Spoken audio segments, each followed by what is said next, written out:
Well, it's the third day of the IMC Over-40s T20 World Cup 2025, and I'm here at the toss for the first match here at the NBP Sports Complex that will be played between Canada and Hong Kong. And here at the toss, I'm joined by the on-field umpire, Woma Jones, the captain of Team Canada, Mohammad Ramzan, the match referee, Mr. Babar Basharat, and the captain of Hong Kong, China, Mr. Farooq Said.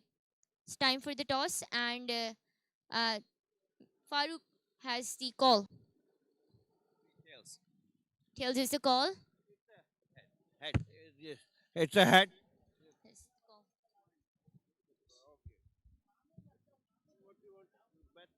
We'll bowl first. It's Hong Kong, China, who have won the toss. Well, you've won the toss. What have you decided? We're gonna bowl first. Any specific reason for that? The pitch looks good for bowling. Yeah, in the beginning, I think there was some dew, so he'll make some turn. So there'll be a little swing on the pitch. You watched Canada's yesterday's game against, I'd say, South Africa. So if you did watch, what were some key takeaways that you're going to implement here? I think there was a lot of swing, and we try to reduce them under 100, 120. So it'll be a good score for us to chase. Any changes in the squad?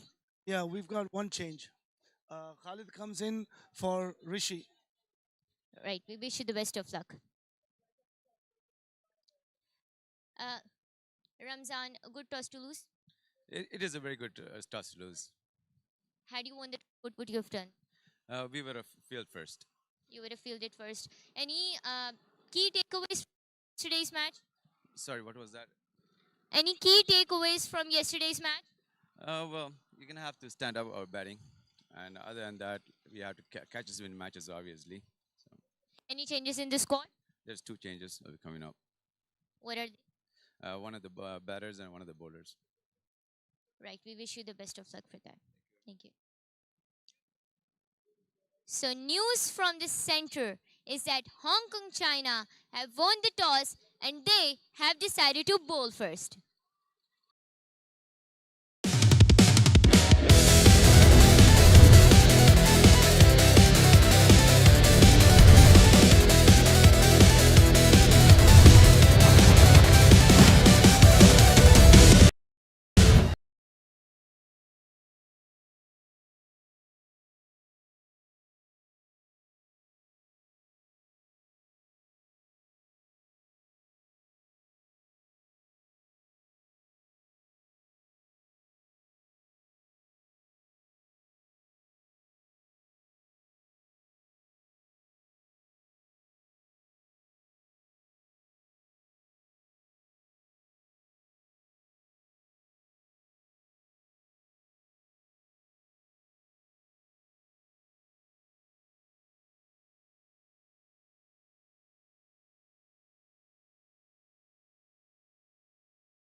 1-2.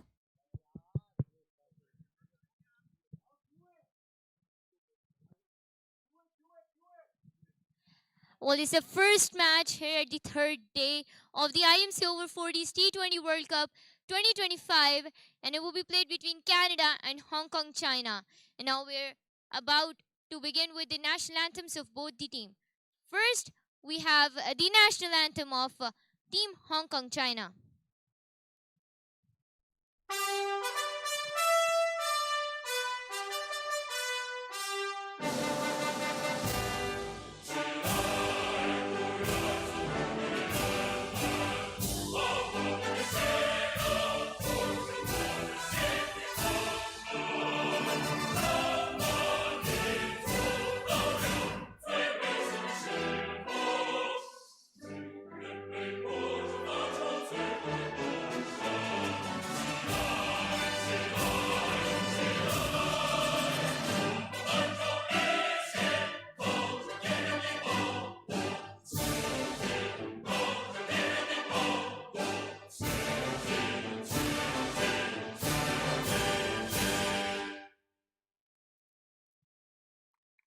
And now, the national anthem of Team Canada.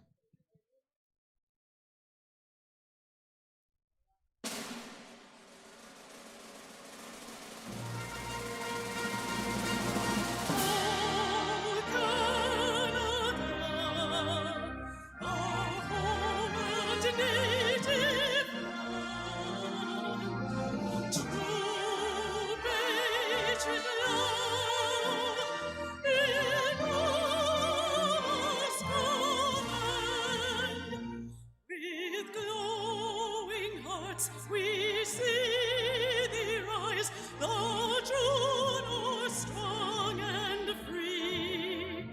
From far and wide, O Canada, we stand on guard for thee.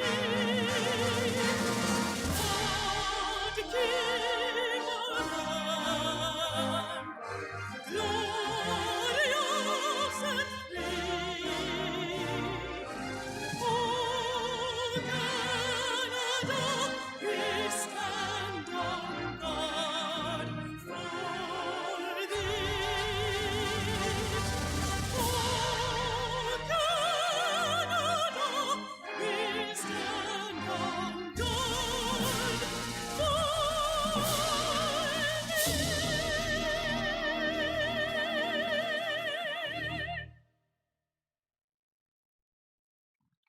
Well, then, we're just moments away from witnessing live action now. That would begin shortly. Stay tuned.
Well, those were the national anthems of both the teams.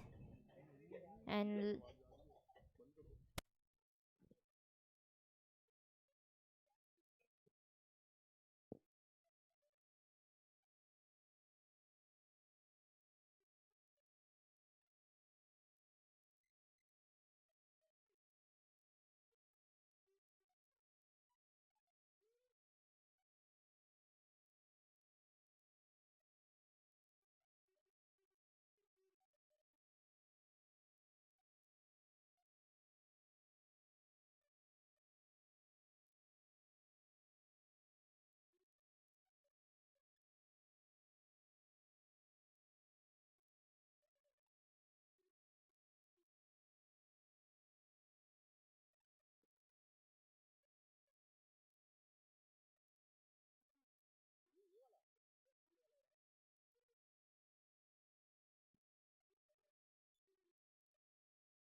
Mic testing 1 2. Mic testing 1 2.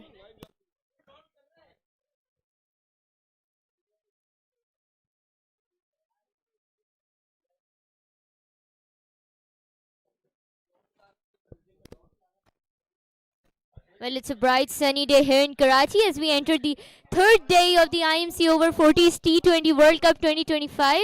And it's the first match that will be played here at the NBP Sports Complex between Canada and Hong Kong, China. And we just witnessed the national anthems of both the teams. Both the teams are pumped up for this match, particularly because the pitch and the outfield looks very exciting. It's an interesting nature, very different from the previous two matches, and those are our on-field umpires, Wilma Jones and the other on-field umpire entering the field as we're about to the Wilma Jones and Wasimuddin. Both the umpires entering the field as live action would be beginning shortly. And earlier, a few minutes ago, toss was done, and Hong Kong China won the toss, decided to bowl first. Anyone, and I had a conversation with the skipper of Team Canada, who said he also wanted to to bowl first on this surface. The surface is hidden by grass occasionally, mostly. I mean, there's a bit of pitch amidst a lot of grass, and even that grass is uneven to in. I'm joined by my very enthusiastic co-commentator as usual, Fayaz Faisal. Thank you for joining us in the Comms Box. Thank you so much, Nourish. And obviously, you are talking about the surface. The surface was very abrasive. I just went to check it earlier on, and there was a bit of a grass and then some cracks. And if I talk about the one end was more abrasive than the other one. If I talk about the NBP side, the Combox end, which was more likely to be good than pavilion end, and then the other end, there was too much of grass there, and that was very thick grass. Pretty much will be a heaven for the bowlers today, as Canada, well, they were little struggling in the batting paradise at Karachi Gymkhana, but today at NBP Sport Complex is going to be a pretty much hectic and a difficult day for the batters. Both the batters are here on the crease. The fielding being set, and after a few minutes, the live action will begin between Hong Kong, China and Canada. And Hong Kong China just played a very interesting match against Pakistan yesterday at the National Bank Stadium. And Pakistan although put up a total of 192 thanks to Fawad Alam's exceptional 50. They managed to win Pakistan, but there was still lots of good takeaways, key takeaways from that match for Hong Kong China that they aim to carry forward. I had a conversation with one of the Canadian players earlier before the toss as well, and they are also looking for redemption today. They, of course, it's a bowler friendly pitch. It is extremely, I'd say, inclined towards the bowling side, and it's going to offer a lot in terms of spin, in terms of seam. And another interesting factor about the pitch is that on one end of it, probably the end that's opposite to the pavilion, there are cracks around the stumps here that are uneven cracks opening up, and that coupled with uneven cracks on the surface, so it's going to be a tricky surface to bowl. Obviously, it was not a good day for Canada yesterday, and South Africa, that was a one-sided win, 7.4 overs, a great chase by South Africa against Canada. So here we go with the first delivery. Just look at that.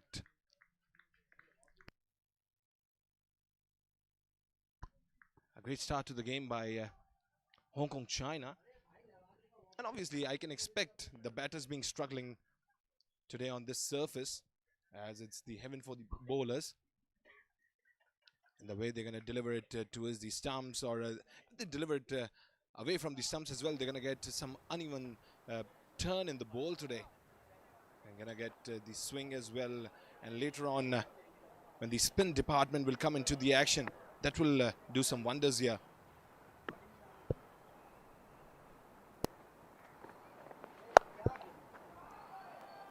But this time, pulls it away towards the square leg. So pretty much of a confident start by Canada. Instead of playing on a very uneven surface, still they have come with an aggressive mindset after the collapse yesterday. They must have done some work with the batting combinations. They had changes in the 11 as well, and they're delivering it now. But yesterday too, with a boundary and then the range that was taken by South Africa, that became a little bit problematic for Canada. Yeah, and I mean, it's Amin who's who has come out to bat for Canada as constituting the opening partnership. Amin he was brilliant yesterday as well, and he kind of stepped up in front of the South African bowlers, and that's carried away beautifully for a 4. Amin showcasing his masterclass once again as he guided the ball so swiftly towards the mid long off area. It was guided just between the extra cover and the long off area. Yeah, the widest extra cover area was completely empty at the deep. He was pretty much perfect in finding the gaps, and finding the gaps in the power play will be the key, because today power play will impact almost 30% of the game.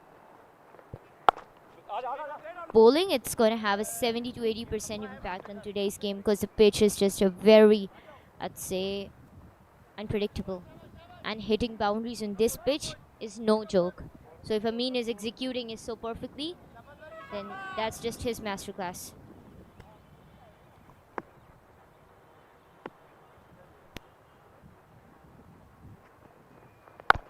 Attacked the stumps once again, and that was defended beautifully. It was his first game in the tournament yesterday, and would you look at that? Would you look at the beauty of that delivery? Carried away, went straight into the hands of the keeper. But I'm going to talk about Canada. I've seen some improvements there. They're not rushing for the runs. They're playing with a very sensible mindset today.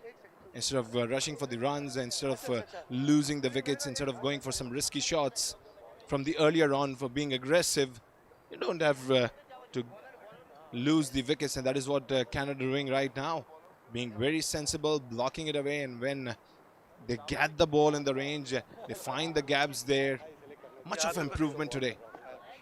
And as the surface is very much in the favor for the bowlers, but still, I'm going to say that it's lots and lots of improvement, and I can expect a good game for Canada today. Canada need to pull up their A game today, and that's the Abdullah Shah Ghazi shrine that's there in Karachi. This beautiful Karachi. It's a beautiful view out there. The Sufism on its peak. Abdullah Shah Ghazi shrine there, just near. Epitome of Sufism, Abdullah Shah Ghazi. And that's one of the landmarks of Karachi. It's really close to the sea. On that occasion, since the venue that the match has been is close to the sea, so we can expect a bit of moisture there. We're expecting a lot of moisture. I can see those glittery droplets of water all around the outfield, and the outfield will be pretty much slower, more slower than Karachi Gymkhana. Oh, ask me. I went to the pitch for almost 2 minutes for the toss, and my joggers were filled with the grass. They've just stuck on it on my joggers, and like I'm honestly intrigued to see how it unfolds. And Kashif has been making full use of those cracks that are there along the stumps. That's pretty good fielding. That's excellent fielding by Hong Kong, China. And at the same time, good running between the wickets by Amin and Danish. If this duo carries on up until at least survives the power play, I think Canada will be good to go. You can see that fear of the fielder while sprinting. He was trying to maintain his balance. He was not sprinting really hard, because he knows that if he's going to run really hard, he has a chance to get slip, and maintaining the balance and just putting on the feet on the ground is not easy today. And towards the point, pretty much of a good field there. I can say magnificent effort, because for just singles and doubles, still they're diving. Every single run counts today in the power play.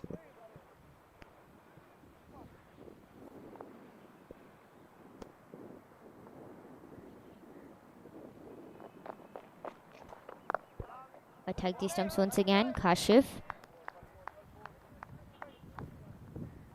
Yeah, well, the strikers end at this point. It's the place where there are uneven cracks, uneven grass out there.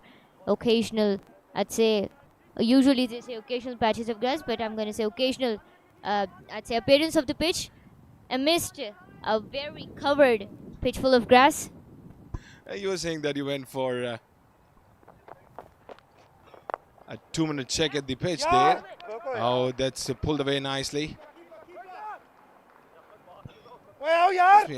Gonna be lots and lots of business to do for the fielders there in order to grab it. So I was talking about that you went for 2 minutes at the pitch, and obviously your joggers are gonna get grassy because not just the ground, but the pitch also contains the grass today.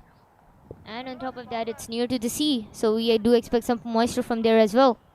And if I talk about the pavilion end, from that end, we have seen 2 boundaries being hit, and from the striker's end right now, that's becoming a little difficulty for the batter.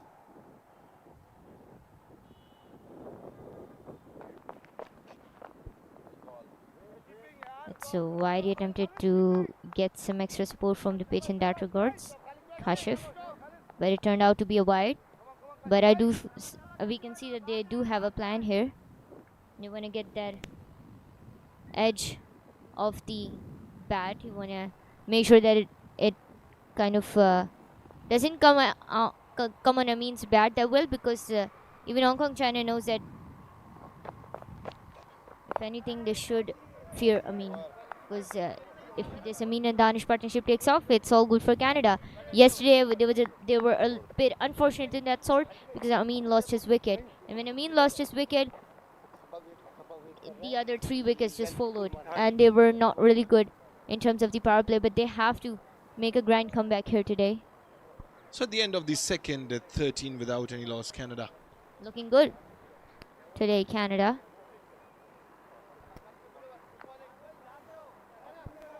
And that's the Bahria Town Tower there. One of the tallest towers here in Karachi. It is the tallest building in Karachi right now. First it was the MCB Tower at II Chandigarh, and then the Bahria Town icon. Not in the line. It's a twin tower. Please let me know. Beauty of Karachi. In the earlier game, I was having a chat with Naeem Chen. I told him that now Karachi is evolving. We're going to see some good roads. We're going to see some flyovers, and we're going to see the high rises. And this is the example. Bahria Town icon.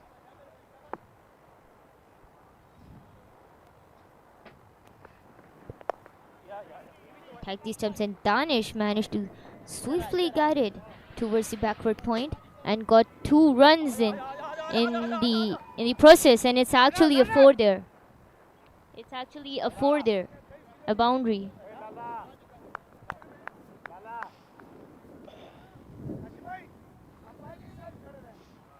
Legs on, please.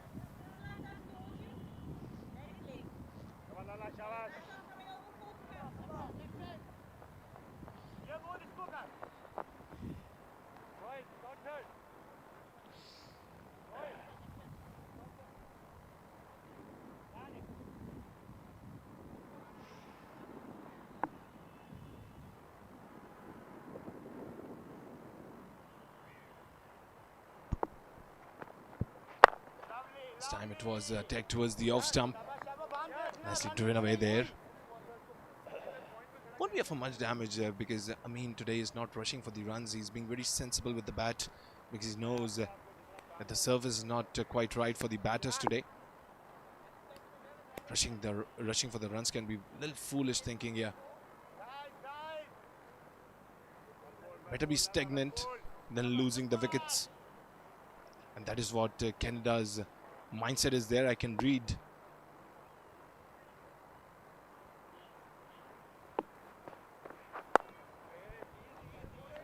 Attack the mid stump once again. And I like the perfect blend of the pace that there is. It's not too much pace, not too less pace, just enough to get you that swing. Just enough to execute your plan perfectly, to be mindful of the line and length. That is what gets you wickets. This time. And there's a fielder waiting for that delivery there, and it's gone. Just like that.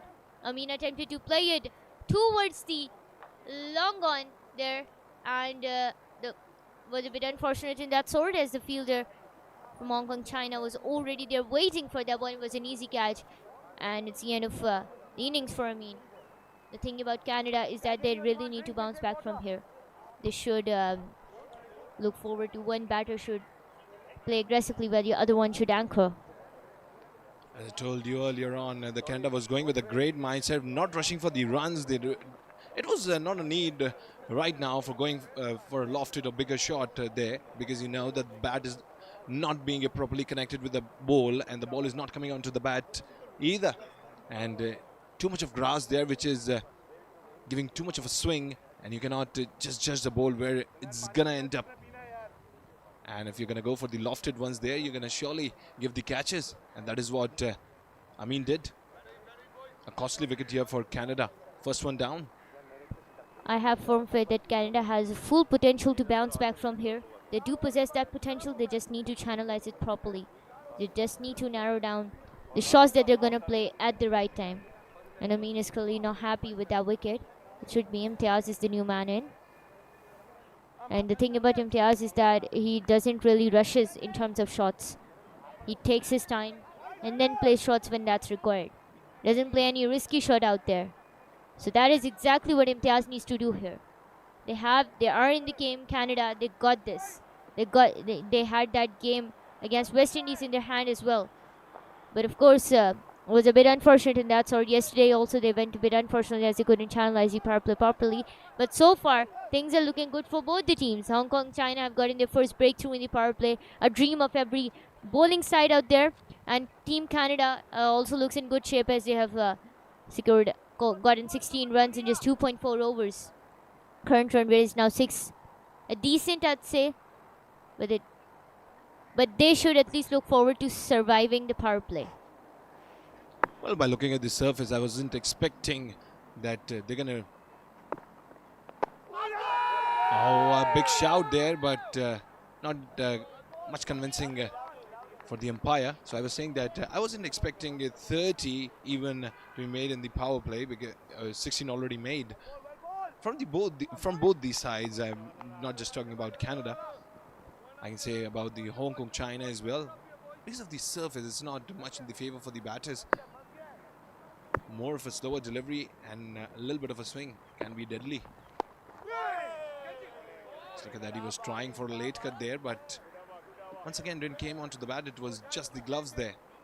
Zer was attempting to kind of expect a bit support from the pitch, and owing to that support, he expected an in-swing delivery, but he bowled a bit outside of the line and length that's expected of him, a bit outside the off stump.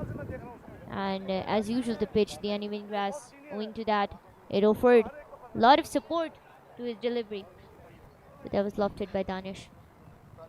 Studio was gone, 16 for the loss of 1 wicket.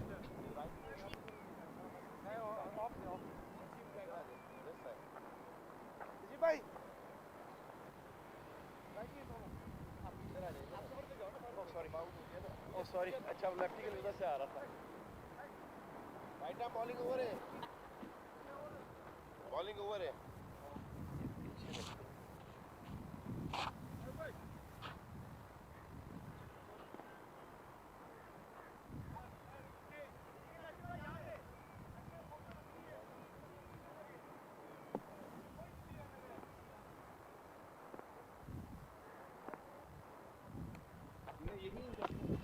Kashif is the new bowler in Canada, and that's excellent fielding by Hong Kong, China.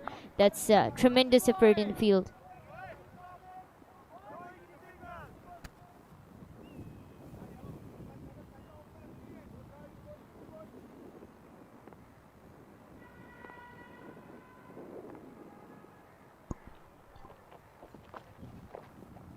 Delivering it, he got swing and a miss there. Danish is delivering the slower deliveries away from the off stump.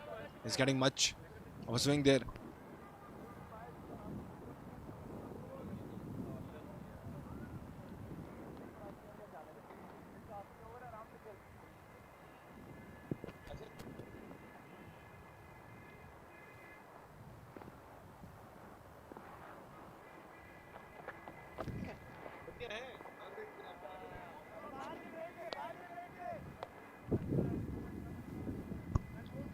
Maybe a wide ball.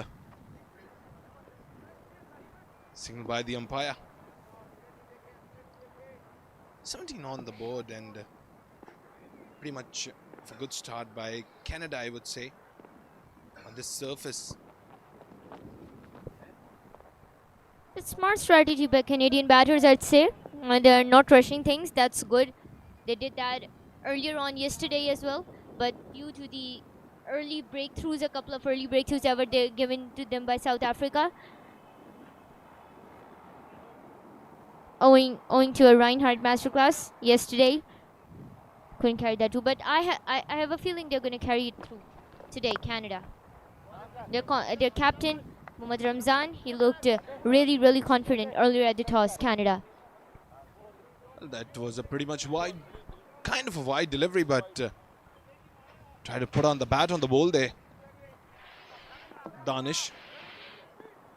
Already Kashif has delivered 2 wides in this over so far. This time towards the off stump. Won't be for much damage.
Four was gone, 19 for the loss of 1 wicket.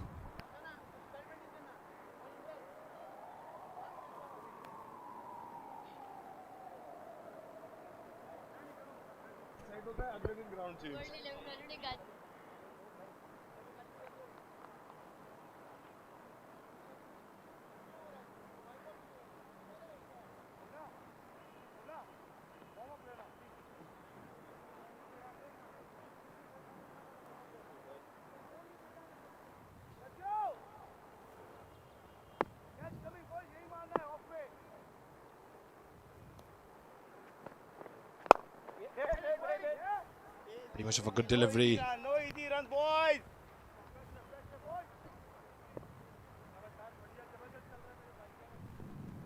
First session going on. Let's go, guys.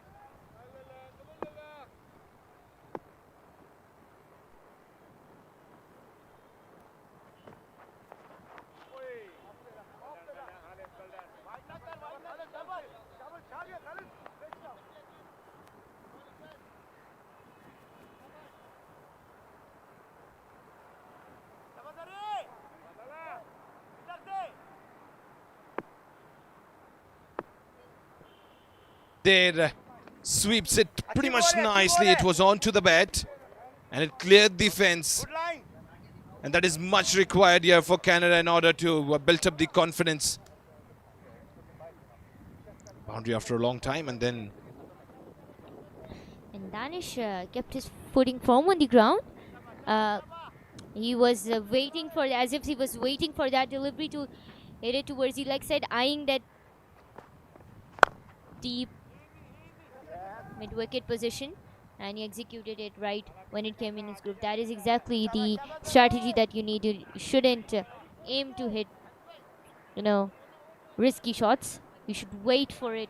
You should prepare for it in advance, and that is what you need. You need to narrow down your shot selection to the one that is the most appropriate as per the situation, and that's wide. That should be wide.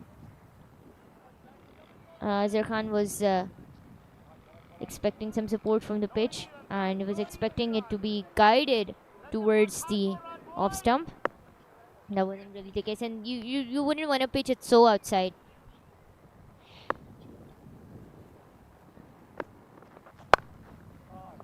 That was in his groove, Imtiaz, and as he pushed it away for 4, and yes, he has. Just like that, done and dusted, Imtiaz says. That's what I was talking to you about earlier. This is the thing about Imtiaz. He will never hit a risky shot. He will wait for it. He will wait for the ball.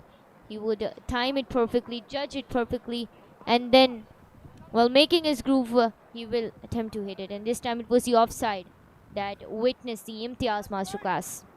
Well, I'm pretty much surprised by the improvement of Canada, the way they are batting today.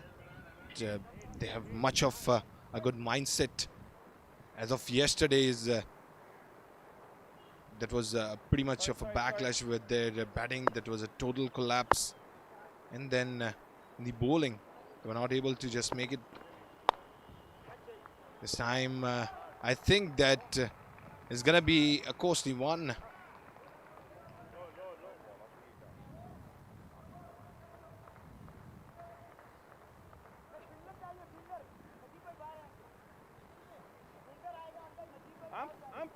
Happened. It wasn't a pretty much confident one. And it was a no ball. It was clearly a no ball because it was above the waist. But I think mainly Zarkhan was targeting the area around this time. He was attempting to bowl a yorker, or he attempted a full toss, but he wanted it to not come at the nick of the bat for Imtiaz, but that didn't turn out to be the case. As not only was it a no ball, but it was lofted away for a 4. That is beautiful. That is exceptional stuff from Imtiaz. And owing to misfield, it's crossed the fence for a boundary, and it just like that.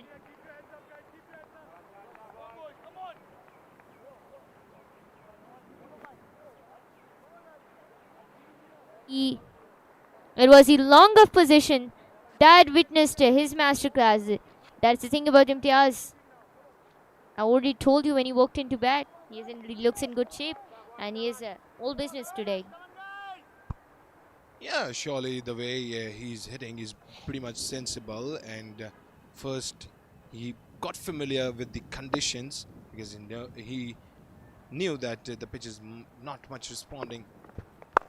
And then when he knew that he's going to get the loose deliveries, when he going to get the opportunities, he's availing it. Pretty much of a great mindset, pretty much clever. Imtiaz hitting those couple of boundaries in the last over. 5 overs gone, 39 for the loss of 1 wicket, Canada. That's the Abdullah Shah Ghazi shrine. Looks beautiful. The sun illuminating it.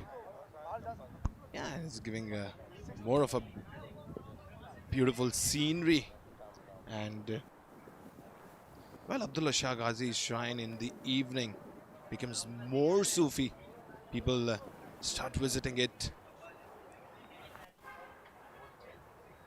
There are pretty much legends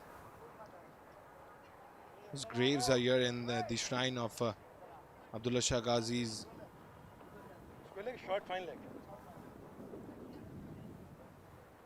Siddhar is now brought to bowl. Gonna deliver the last over of the power play, the 6th one. I wasn't expecting it all at this surface, utilizing the power play this nicely as the Canada did. 39 already. I was expecting just of a 15 to 20 runs in the power play, in 39 will be much challenging here for Hong Kong, China. Just a wicket down. Pretty much of a positive and a confident start by Canada. They must have a pretty much fruitful meeting in the hotel yesterday.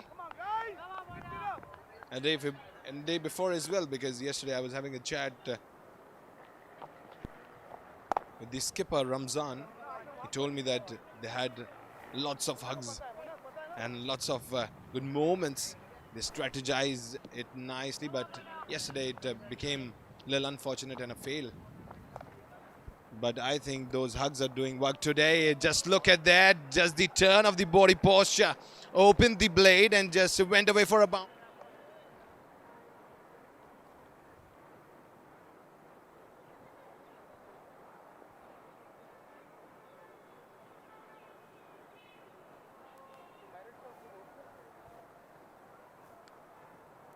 Shot out there, picked it away beautifully, guided it straight towards the fine leg position. That was exceptional. Exceptional stuff. Track the stumps once again. Bit of support from the pitch. Guided it towards the off stump, but it was just mere inches away from the stumps, and so it landed in the hands of the fielder. But Danish was lucky there because it did not hit the edge of the bat. And speaking, that was very close. That was a very, very close. Danish was hoping for another boundary there. He was hoping to guide it towards the offside, but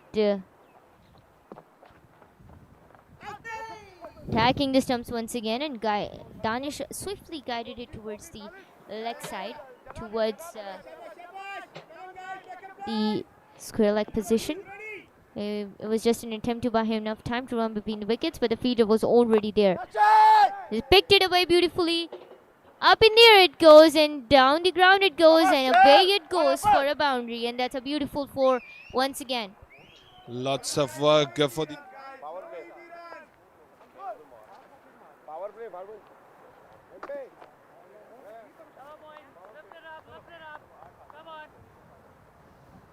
Just from the... It was just between his hands. One ball at a time, boys. One ball at a time. Expecting that boundary was long due, I would say. He came in on the front foot, and very beautifully he made sure that the ball touched the nick of the bat, just so it had enough power to be carried away, and so the plan that he was attempting will be executed. That is exceptional stuff. In the end of the 6th over, in the end of the power play, and that's when you utilize Canada have made a strong comeback here, as they were 16 after 2.4 overs, and now they're 47. Hong Kong, China, although they've got an early breakthrough, they still need to bounce back. The pitches are very supportive of bowlers, so they need to utilize that to the fullest. However, if you're going to bowl that outside, if you're going to be that predictable as a bowler, if you're going to keep on bowling at the same positions time and then I feel like a wicket would be too much of an ask. And there will be some changes here in the comm box, as Aurangzeb would be joining us.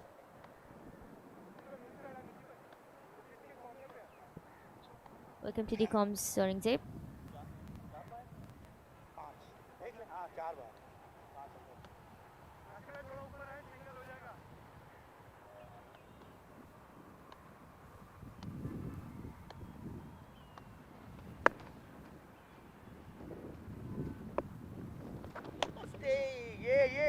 Yeah. Sorry, Farooq bhai. Royce, it's your boy. Thank you, Nourish. Stay. Thank you, Nourish. We're looking forward. Wait, Come you're on, guys. welcome. Come on, guys. And Imtiaz is on strike once again.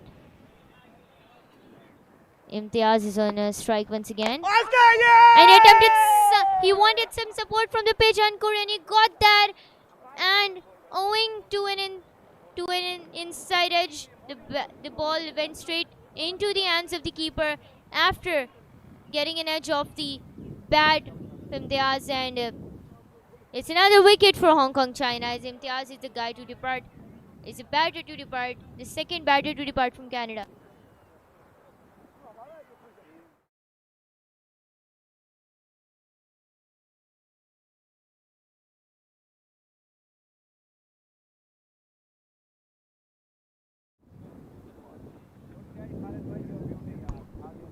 It was a great delivery by Ankur.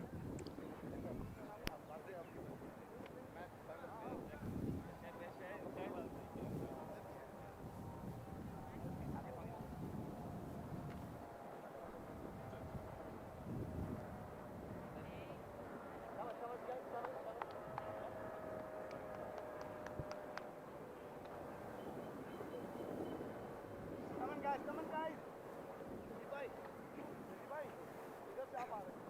I am like that side you go.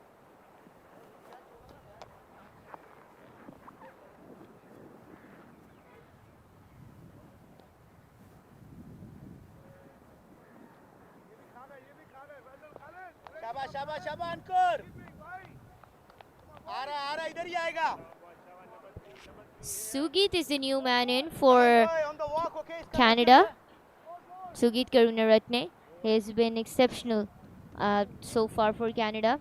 He gives some hope to the Canadian batting lineup. Although he did score 10 runs yesterday, but those were some impactful 10 runs, and he did give some hope. And of course, like all of us, he would be looking forward to his to playing a long innings today as well. Yeah, hi lovely lovely lovely अंकुर क्या बात है hard work करना yeah. As पड़ेगा for run के previous लिए match, Sugit has played in crucial innings for his team. Attack the area around the stumps once again, बात है तेरी Ankur, and we can all see what he's trying to do here. A dot wicket, dot has been exceptional. It's a conceded 0 runs so far, and bagged a wicket for Hong Kong China as well. sit down first It was exceptionally played. yeah But the fielder bring body already waiting behind the for ball that guys delivery. outfield is lush There's a thing about Sugit and Danish. If they kind of, if they're successful in obtaining a long-standing partnership, they will take things over the line for Team Canada. Yeah, at here this position, Team Canada obviously needs a settled partnership, which will increase their final total. So just on the top of your mind, Aurangzeb, what is the total that you're expecting Canada to put?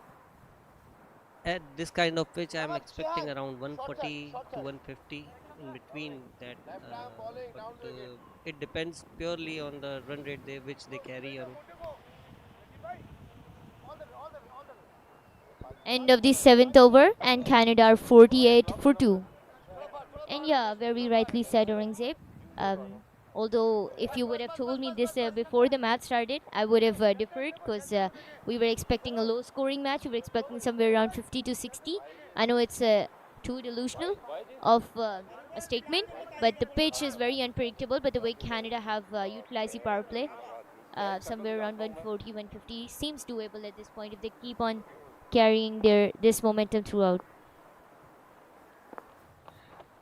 And that's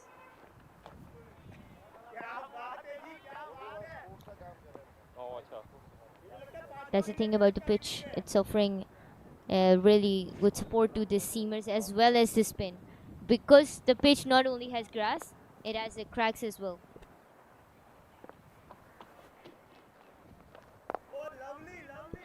Would you look at that? Would you look at the way Najib attempted these stumps, attacked these stumps, and he's eyeing that mid stump. Najib is looking for an LBW there.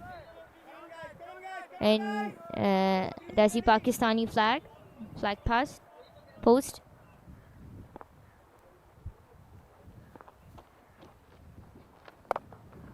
Attacked the off stump once again, and Sugit very effortlessly carried it away, guided the ball towards the leg side.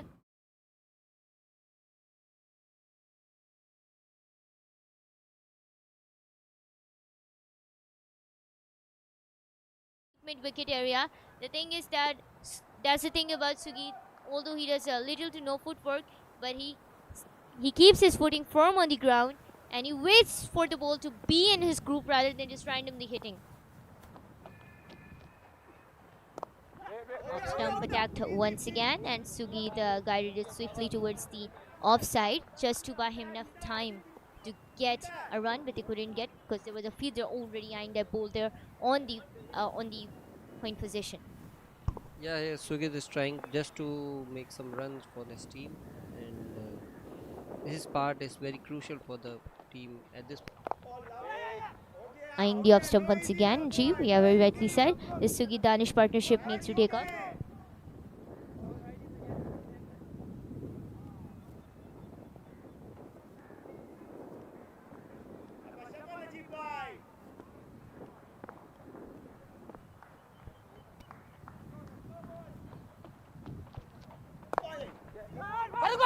That was not a delivery would have bowled, but it didn't come right at the meat of the bat of Sugit.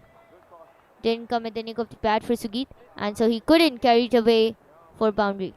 Otherwise, he did attempt to hit a boundary of that, but it was although it was a full toss, it did land in the middle of the bat, and Canada are now 52 for 2 after 8 overs. Guys, keep talking.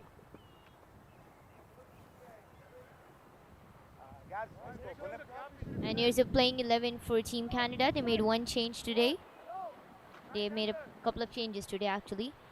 Mohammad Ramzan, the captain of Team Canada, and Risad Ayklim. Ali Faruqi, who was the best bowler in Canada's inaugural match in this tournament against the West Indies. Amin Khan, the star batter for Canada, opener, guided it swiftly towards the point position. Danish, just to buy him enough time to run between the wickets, but couldn't succeed because the fielder was already eyeing that ball there. And Ankur is back in the attack, in the bowling attack for Hong Kong, China. Projected score now 4 chase 134, and that's guided swiftly towards the long off. He was eyeing that long off position, Danish, but there was a fielder there. That's good fielding by Hong Kong, China. Come on, Shelton. Good fielding, boy. Run like a bullet.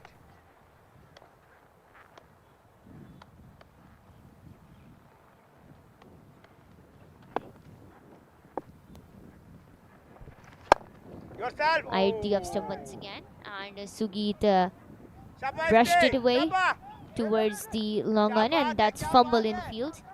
But the bottom line is that they saved the boundary. There needs to be ample communication between the fielders especially at the long on and long off, because analyzing the game. I'll continue after this delivery.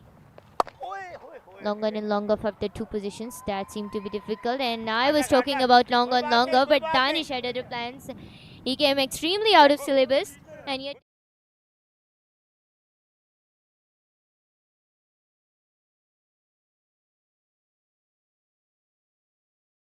fielders that were guarding the deep point position there. And just like that, he's gotten another boundary for his team. Danish is currently standing on 30 of 25. This partnership is extremely crucial for Canada.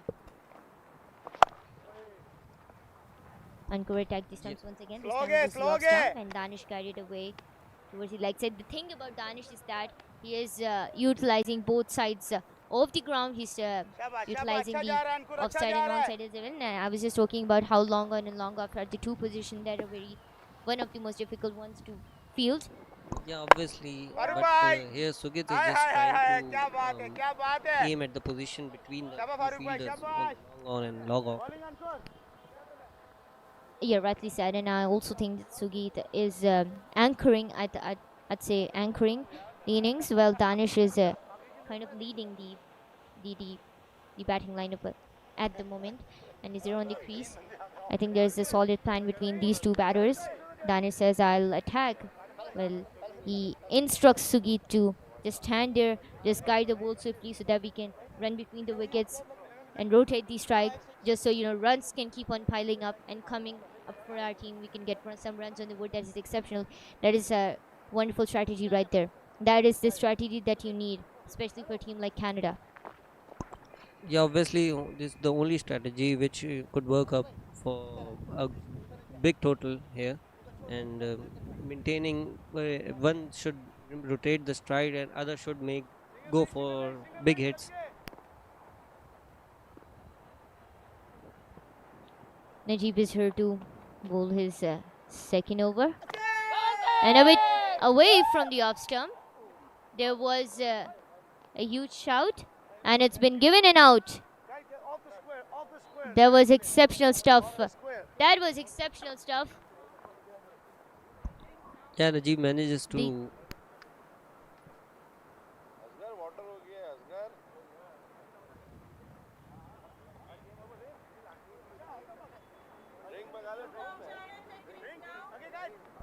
very great effort from the keeper.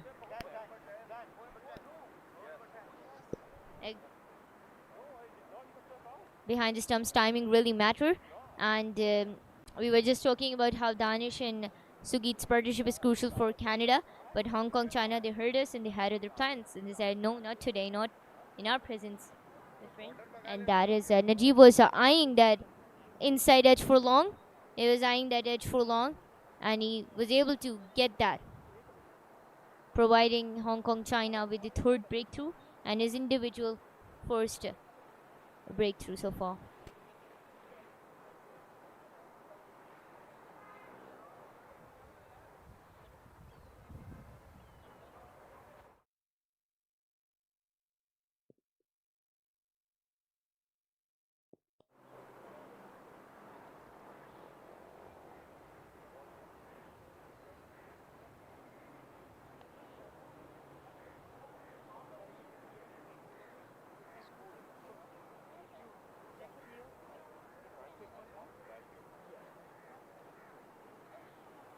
We'll take every possible single, eh?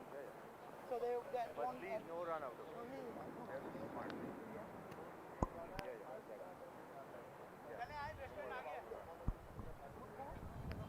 Previous two games were not so good for Canada so far, and they have not managed to secure average target here.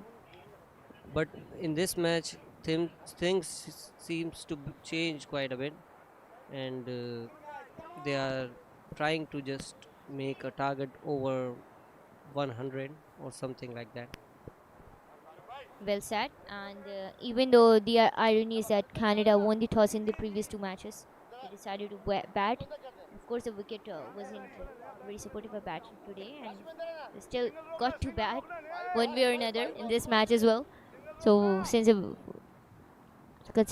we include today's match, all the three matches that Canada has played so far, they have batted in the first innings. But this time, you're right, just look different.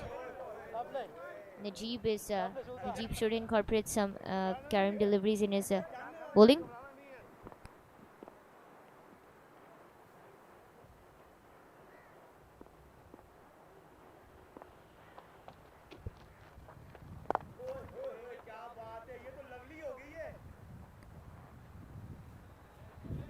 बाहर निकलेंगे please Kashif भाई थोड़ा बाहर निकलेंगे thank you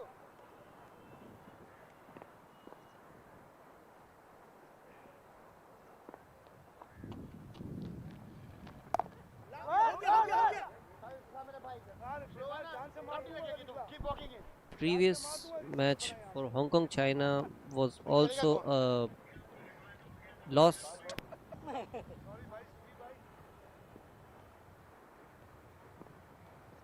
little setback for Hong Kong China, and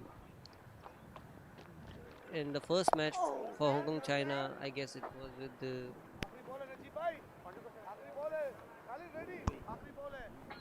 UAE was also considerably not good. So this is also a pressure creating situation for Hong Kong China as well, where they also crucially need a win.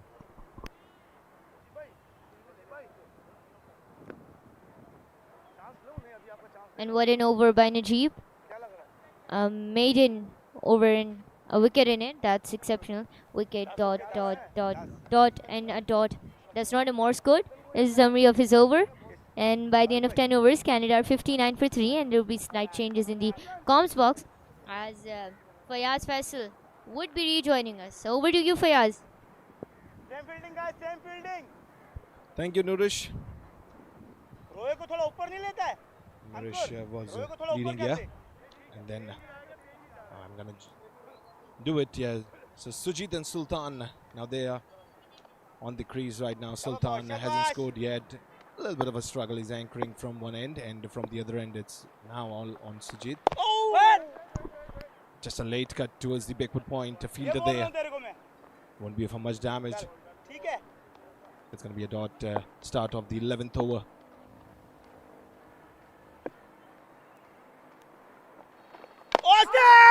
Oh, big shout there, big shout there. Well, they're not happy with the decision of umpire. They're not happy at all. They were expecting the finger to be raised here. But yes, that's raised. They convinced the umpire there. They got rid of Sujit. Sujit could have been a little deadly. Properly carried here by the keeper. And they were pretty much confident with the appeal there. And that's Sujit. It could have been pretty much dangerous for Hong Kong, China. As we have seen in the earlier on games of Canada. Played like air for Canada there. Sujit Karunaratne departs of 6 in 13. Yeah, here Ankur is using the same strategy as the previous bowler. He tries to spin the ball toward the off stump, and the batter tried to manage to punch it, but got a slight edge, and keeper took the advantage of it. Yeah, and I second that, because it's all about the fielding. Because when you have the bowling paradise today, and you get support from the team, you get support from the fielding side, the bowler become pretty much confident. He gets the confidence there, he gets the rhythm. That is why Hong Kong China, they're able to get 4 wickets. Although I wasn't expecting that the score is going to be 68 the 10th over, because I was expecting just 20-30 runs in the power play, which Canada aced it quite nicely there. Khalid Jilani, he hasn't got a good earlier on 2 games. Hasn't scored in the earlier on 2. Here we go. Oh, yourself. Easy. Was trying to drive it away towards the mid-on, but there was the bowler into the action. Himself grabbed it. And that's Khalid. Now he's going to face. This time driven it nicely towards the extra covers. Yeah. Some applause by the fielding side as well for the fielder there. This is pretty much electrifying. Just gone and grabbed it. Khalid was looking for the gaps there, and finding the gaps is the key right now for Canada. And rotating the strike is pretty much important. At this position, losing 2 wickets consecutively, Canada is facing, it seems, in a bit of a trouble right now. So it's better for them not to go for more than 2 or 3 overs, but should rotate strike continuously and have a great running between the wickets, so by which they can manage to get a score which could be easier to defend. Yeah, I second that. And rotation of strike can give pretty much of a confidence, a background view of Shrine of Abdullah Shah Ghazi. Hong Kong China won the toss, elected to field first. I think my cameraman is more interested. He must be a Sufi person, showing the shrine in a loop. You're gonna see the flyover as well. We are seeing the metro, the beauty of Karachi. Who says Karachi is not green? You can see some greenery as well. 61 for the loss of 4 wickets, 11 gone.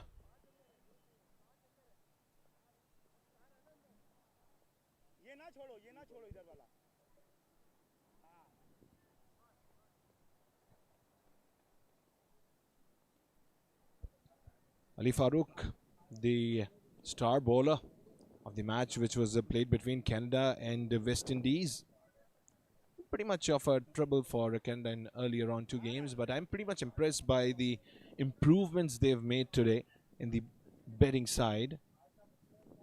They were having the collapse from the earlier on. In the power plays, they used to lose their 4 to 5 wickets, but today they look in a good shape. Oh, just look at that delivery. That was pretty much beautiful. That was pitched away from the off stump and then got quite a lot of turn there. And that is only because of the nature of the pitch. Too much of grass, pretty much abrasive, too much of cracks. Yeah, second to that, Yeah, second to that, this pitch is very supportive for the bowler. And a great hit out towards the offside, gone towards the four. Yeah, that was just passing the fielder there towards the deep point. Got pretty much into the shape there. Just look at that cut. Just opened the blade of the bat a little late. When he got the room, how nicely he played it between the fielders. Finding the gap is the key, and Sultan cleverly played it. And when you're getting the ball in the range, it's all important that you stay calm, take much of your time. Just look at that. That's a pretty much good mindset. You're not rushing up for runs. When you got a boundary there, it's not necessary to go for another hit. Pretty much of a good mindset. This is, I would say, much of an attacking mindset. Playing it pretty much cleverly with calm, and you're making it look easy. Yeah, obviously this is the only key to maintain the run rate right now, by just having one or two boundaries in an over and rest of the runs by single or doubles.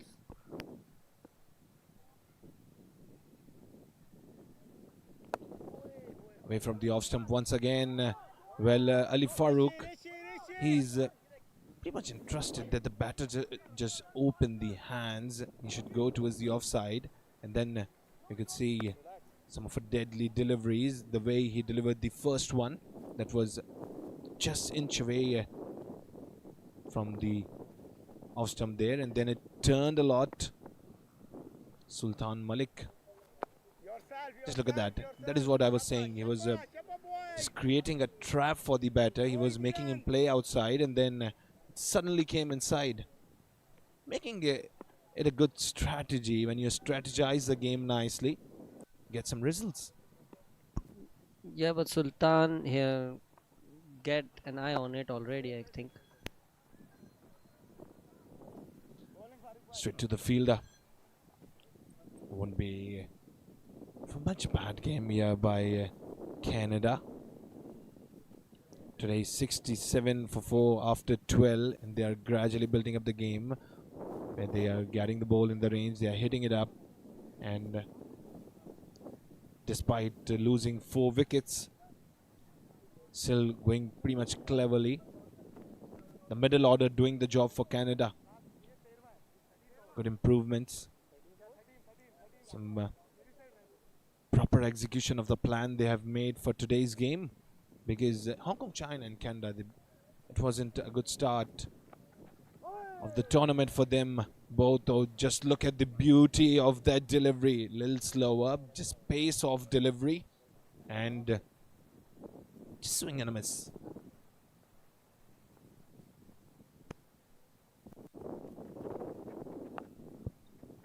Well, drives it away towards the extra cover. A good guard being placed here inside the circle. Ankur going for it fourth over here, and past 3 overs were quite good for him.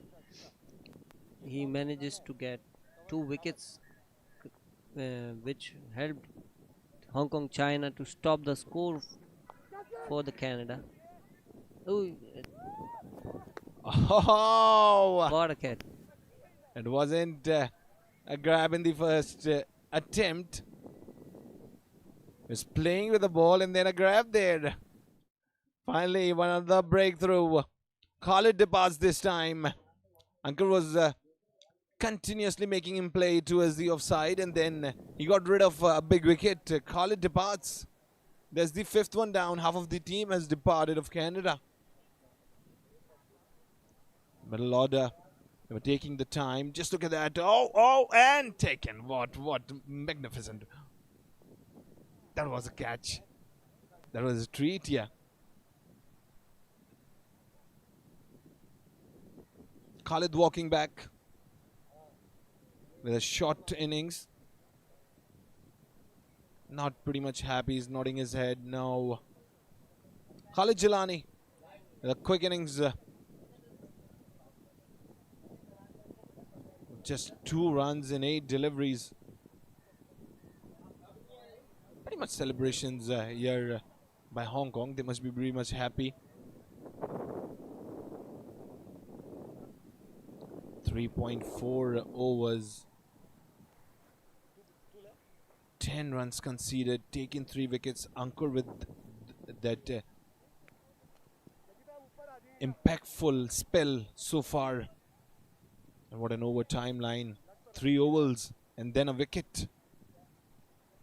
Ramzan, the skipper, himself into the action now. Now it's pretty much important for Canada to stay on the crease. Not losing the wickets now because half of the team is departed. And it's all upon skipper. And now he has to take the matter in his own hands. Yeah, losing wicket at this point is just like giving away the match to in the side of Hong Kong China, but it's so important right now for Canada. And Mohammad Ramzan, right-handed batsman. Well, I think he just touched the fingers of the bowler. Was driven away nicely, but it won't be of much damage as that was straight to the fielder. Once again, similar area, and now they're doing the job which is meant for. You have to take singles and doubles. You have to constantly speak. The batters are speaking to each other, taking singles and doubles, and just building up the innings, which is much required for Canada right now. What a spell by Ankur in his 4-over spell. Just conceded 12, taking 3 precious wickets of Canada. 13 overs gone, 69 for 5. In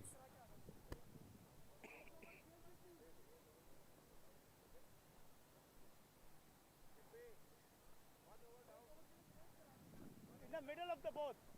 Middle of the board. तू इस तरह से होए. Wicket नहीं land जा थोड़ा जा बस. बैकस्टोन से. काशिफ भाई इधर बीच में. गेप थोड़ा क्लोज करते हैं. इफ्ती गेप क्लोज करते हैं.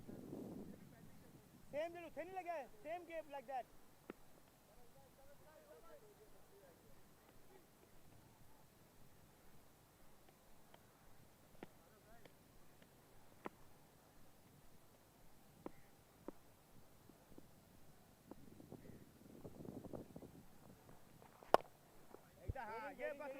I think must have checked the delivery, because that was pretty much going outside the line. When he used his feet, he took his feet out and just Yes, lost that free run. yeah, surely it was a wide, but he take one step towards it and hit it. Sultan now facing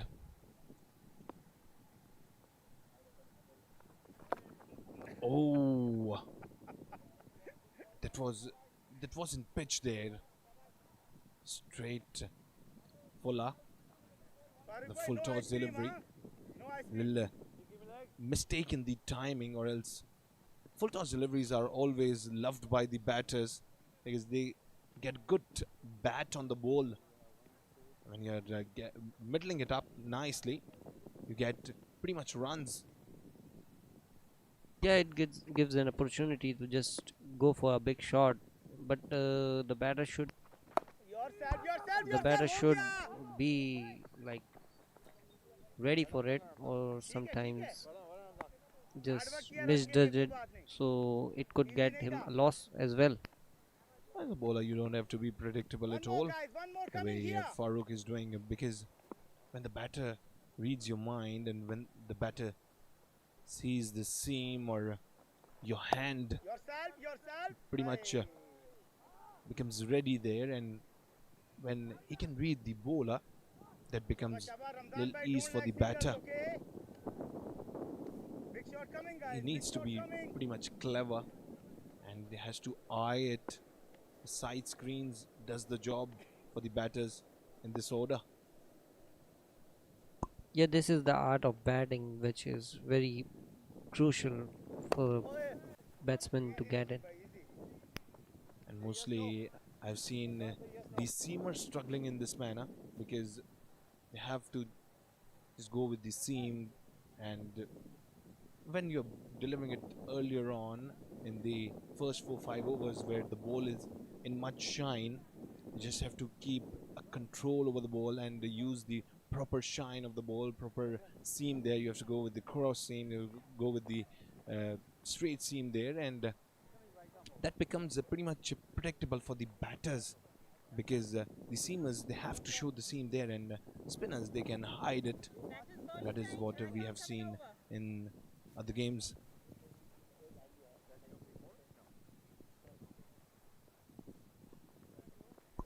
Fourteen was gone. 73 run for the loss of 5 wickets.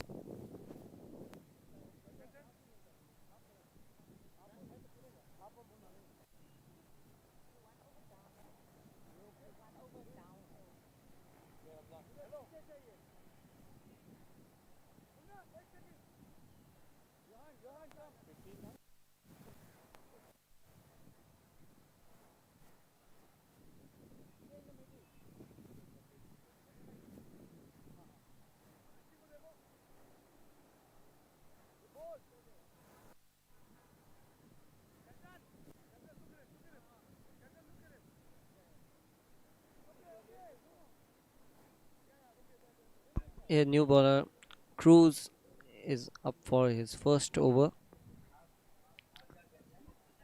A seamer here. Offside wide, very an ace ball. I don't know what to say about.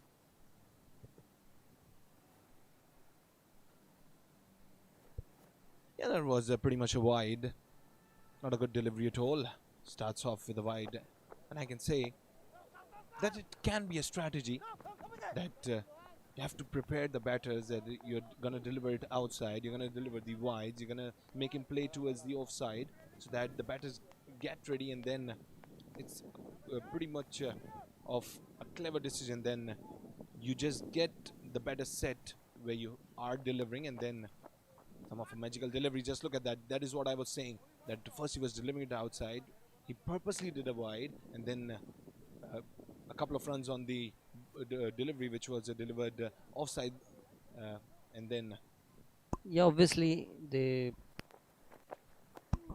seems quite like to make the position for the batter and use that mindset in future to give him a ball on another place which he could misjudge and go for a uncomfortable shot by which they can have a wicket.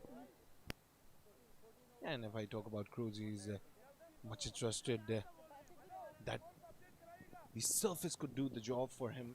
He's just delivering it purposely towards the off stump. Now he's targeting the stumps, which is much required. Just look at that. That was a slower flighted one. He's played it down the ground. Gonna be just a single. Well, he is more focused to deliver towards the stump. First, he was delivering it outside to make the batter play and just get set, and then he is delivering it at the stumps. He's targeting, and when you're targeting towards the stumps, it's a much aggressive mindset where the batter knows now he doesn't have the chance to open the blade, and he won't get much room there, and slight of bit of mistake could cost a wicket. Yeah, this is the strategy which is using by Cruz here. As you say, now I quite understand that. Just look at that. 2 deliveries to 3 deliveries at the stump. First 2 deliveries outside, and then the last delivery outside the off stump. Pretty much good variations. This is the versatility, and when you get the versatility into the bowl, you ace, and that is what the Cruz was looking for. Quickly, quickly.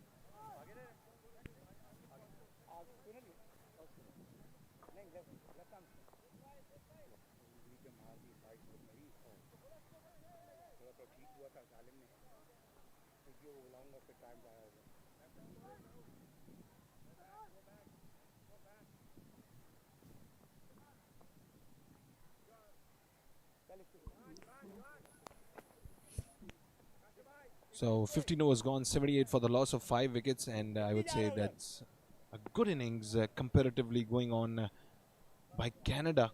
They managed to score 78. Yesterday, even scoring 100 was becoming a difficulty because was just a target of 65, which was being chased in 7.4 overs. If I talk about the Windies game, West Indies was just the brink of the 100, and it pretty much became easy for West Indies to win that game against Canada. But if I talk about Hong Kong, China, they have also lost earlier on 2 games. Not a good start of the tournament for both the teams, and today will be a breakthrough for one of the teams, which is gonna get them off the mark on the points table, and pretty much gonna give the confidence as well. This time guided it towards the offside, and that was a much required boundary after a long time, and that's Sultan played it effortlessly, and it's gonna surely give lots of confidence here, because he knows that now he's gonna get the room and has to swing it hard. Just look at that, it was a beautiful delivery. Well, they are not giving much chance to the batter to just open the blade pretty much often, or they are much delivering it towards the outside so that they could go with the stretched body, or they're delivering it inside where the batter does not have the chance. Let's open the face, and this time it's in the air. Just trying for a sweep there. Chance there, chance. No. Yeah, they are perfectly using these pitch conditions against Canada, Hong Kong, China. Hong Kong, China's bowlers obviously understanding the pitch here. Single by. I can say that skipper Ramzan and Sultan, they have now shifted up the gears, as I can see. Just look at that, using the feet there. Muscles it up down the pitch. Wouldn't be for much damage, but I can see the confidence in the players. They're using the feet now. They are coming out of the crease, coming out of the comfort zone, and then hitting it, which is quite a good mindset, quite a good aggressive mindset, I would say, because they know they have last couple of overs left, and those death overs will be pretty much should be utilized in order to put a big total on the board, which could make a little bit ease for Canada in order to win this game. Yeah, obviously they just need to score some run at this point just to make the game more interesting, I say, and which is the only chance just through which they can make a settled score. So 16 overs already delivered. Canada now on 87 for the loss of 5 wickets. And if I talk about Sultan and Ramzan, they seem pretty much confident.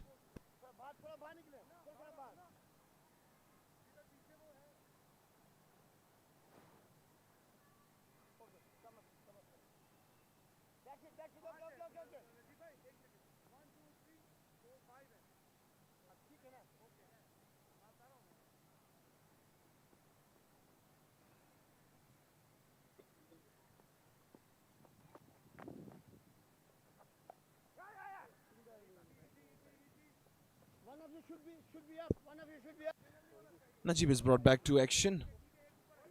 He's already delivered 2 overs of his spell.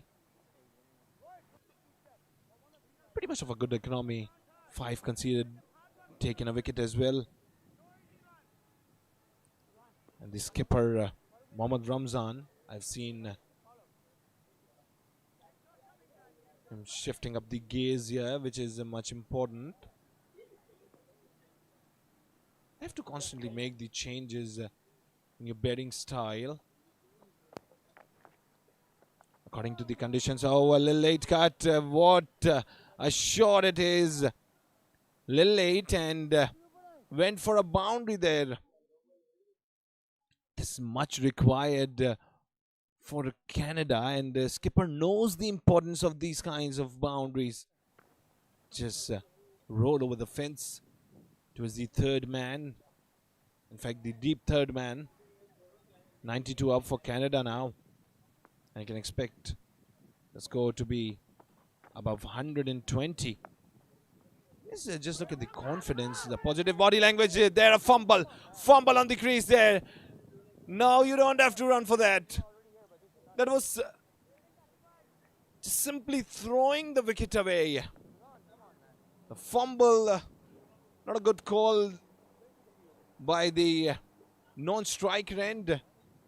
Ramzan got puzzled, and that fumble made them lose a wicket. They're going in a good rhythm, and that rhythm is now broken. They've given the wicket from their own hands. Hitting their leg with the X. Ramzan, the skipper, departs.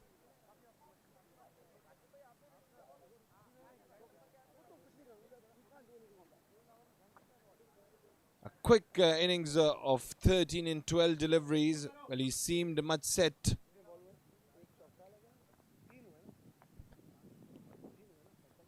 So Nourish is there down the ground with the interview. Over to you, Nourish. Well, it's the first match of the third day here at the National Bank Sports Complex that's been played in Canada and Hong Kong, China. And I have with me the team manager for Hong Kong, China, Tom McDonald. Thank you so much for giving us your precious time, first of all. And I am particularly intrigued to know the pitch is very unusual today, as is it's deviating a lot from what's expected of it. So what you guys were lucky at the toss earlier. What plan did you have initially, and were your bowlers able to implement that plan? Yeah.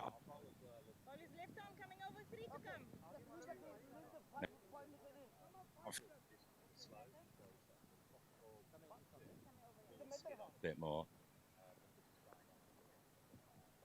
So there's a bit more turns coming into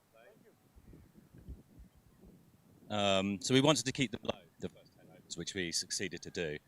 We've steadily picked up wickets since, especially taking the pace off the ball. So I mean, things were looking good for you guys. Had an early breakthrough, which was good, but Canada bounced back pretty stronger from that.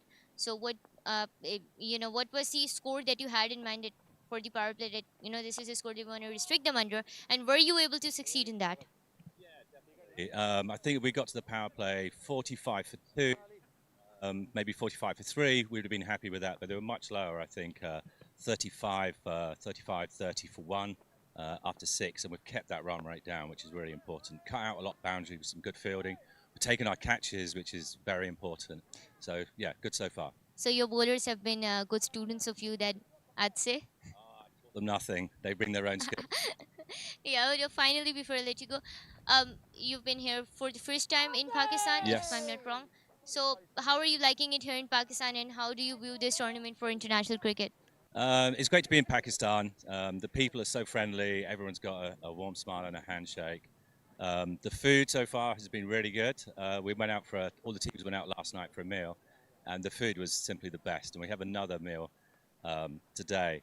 And for the team, some have been before, so they're quite experienced for international tournaments. For me, this is my first. For one or two of the other players, it's their first as well. And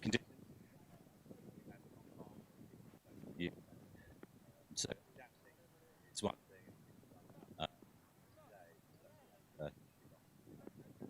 Yeah, you guys bounced back pretty stronger from that. Thank you so much for your precious time, and we wish you the best of luck in this match. Thank you very much. Thank you Thank for having me on. That was the team manager of Team Hong Kong China. Over to you guys in the comments. Nourish taking the interview. Back into the game now. Sultan is going with the same game plan. It was pretty much close. Pretty much close there. Taking the risky singles can be a big problem here for Canada. You don't have to take the risky singles here. Just have to go for proper ones. Because in the end, you know that you have already lost your 6 wickets. And singles and doubles are going to make a good game for you. If I talk about Sultan, he's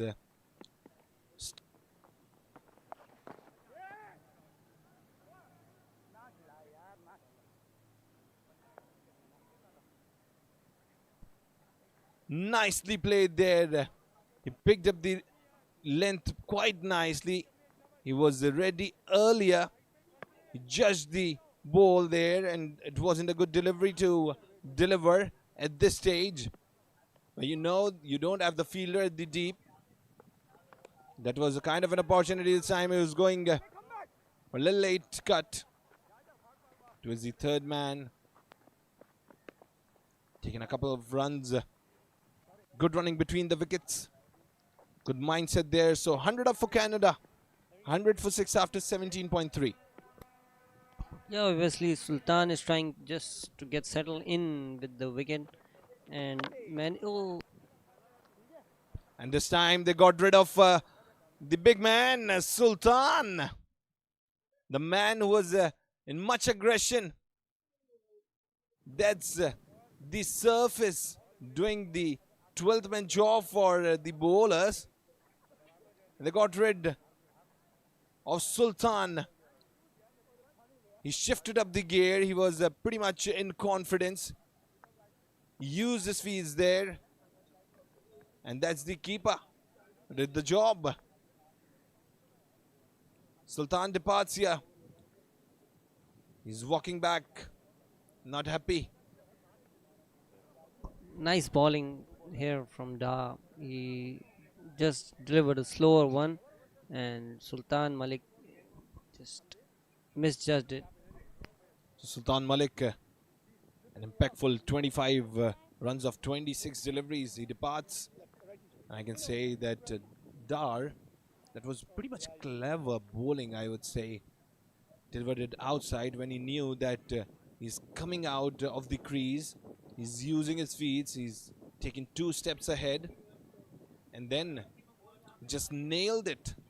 That's the presence of mind and the versatility the bowler should have. And that's Dar. Magnificent. Yeah, obviously he's just making it easier for Hong Kong China to win the match. And This time a quick single. It's a block of it. Yunus off the mark with that single. And if I talk about Ali, he has played 3, struggled in those deliveries, hasn't scored yet.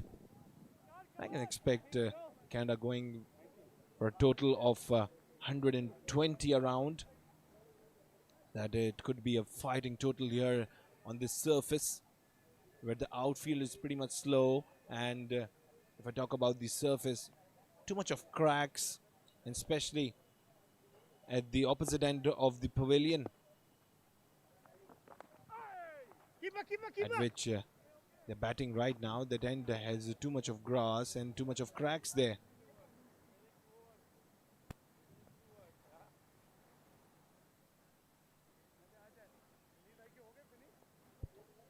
At the end of 18th, 102 for the loss of 7, Canada.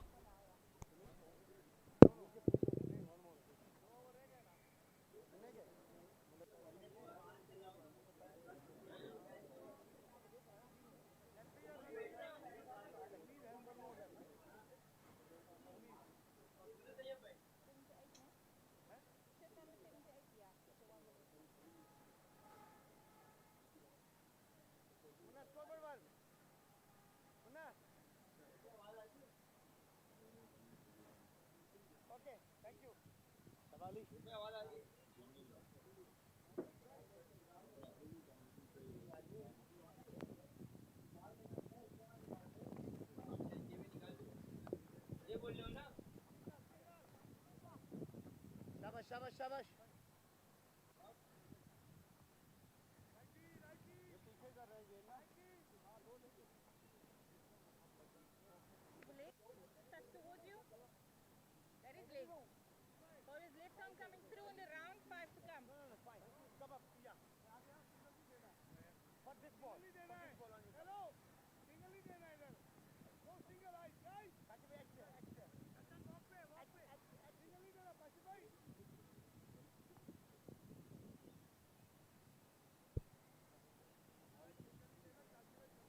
Yunus, he has played some impactful innings in the opening games as well for Canada.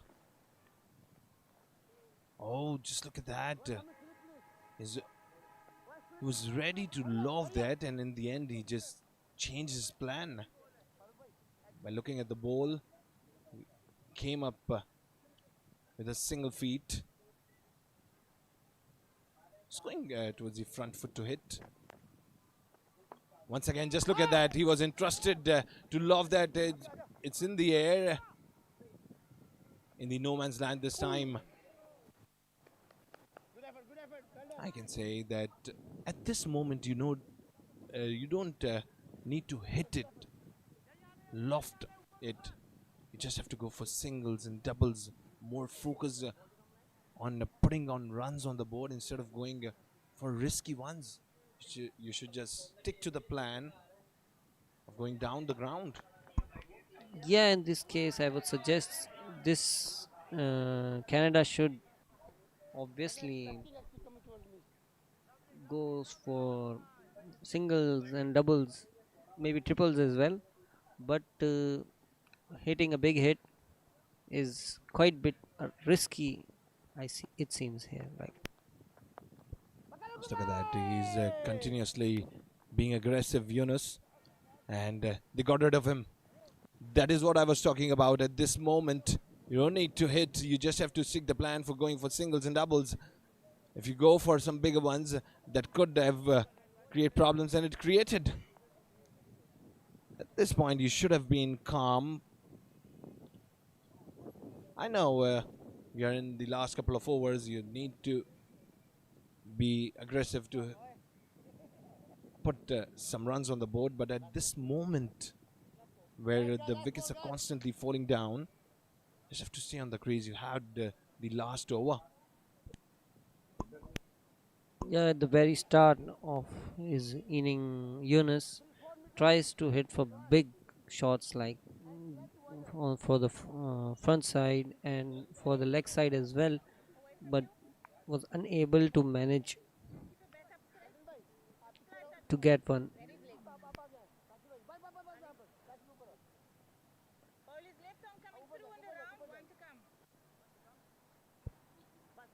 Andres, the wicketkeeper batter, is now on crease. Here we go. Just look at that. He was trying to sweep that. He was going aggressive on this delivery as well. Well, he was facing his first one. I can just expect that there must be a plan to go aggressive from the duckouts. Yeah, Canada is here, I guess, trying to just get some big hits to get the score around 120, something like that.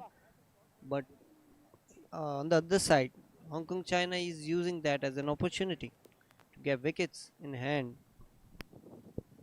Yeah, I second that. It's Hong Kong China. They know that taking the wickets is much important at this moment,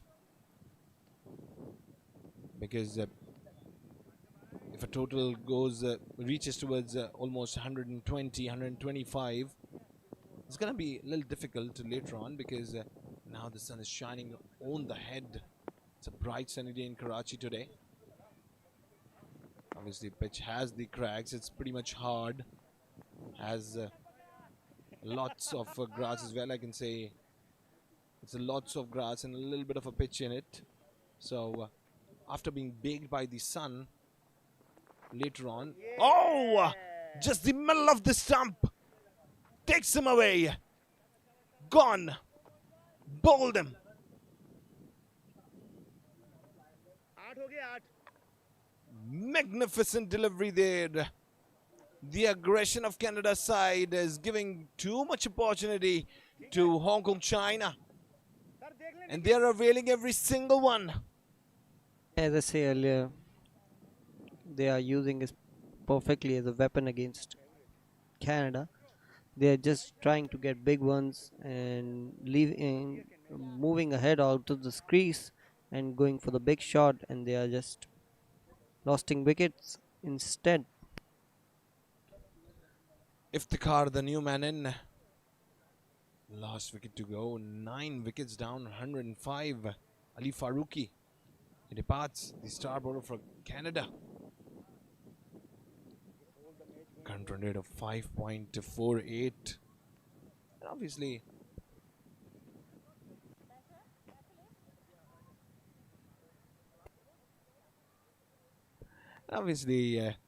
the surface is doing the job, but today it's not quite good for the batters, as we have seen some improvements from Canada's side. And I wasn't expecting that it's gonna be pretty much till 105 so far, because I was expecting a low scoring game, and that happened.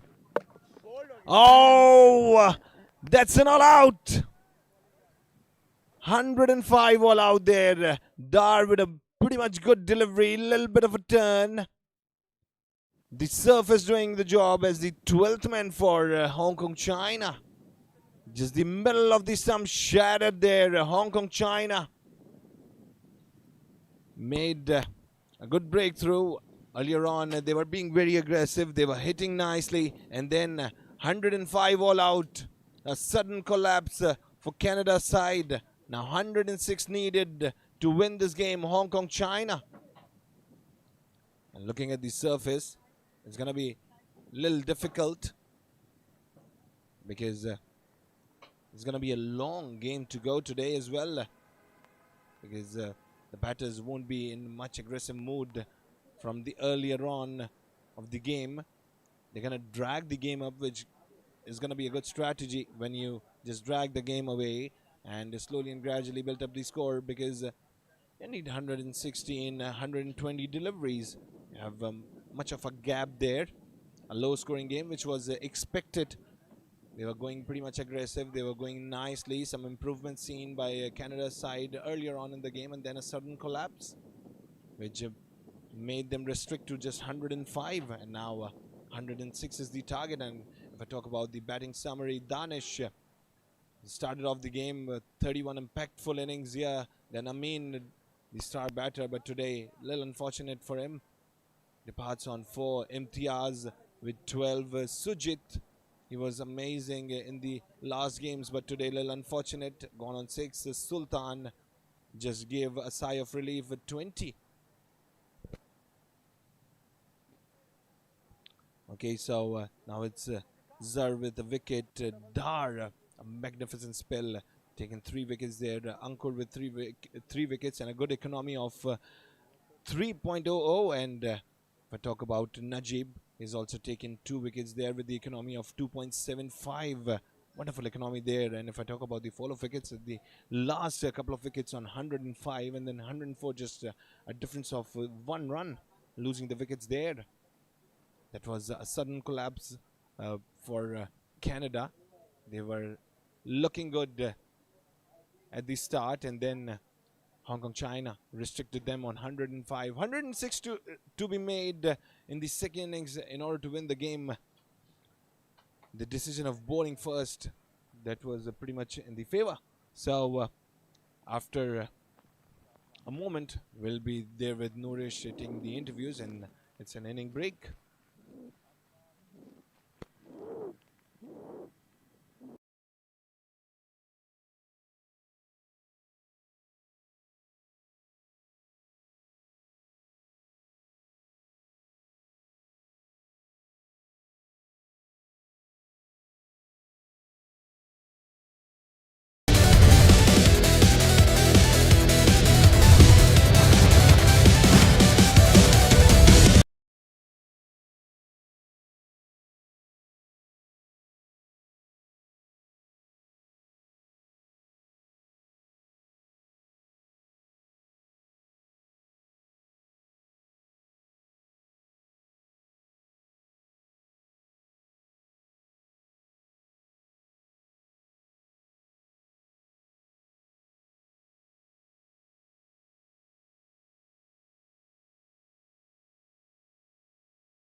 Okay, so we are back.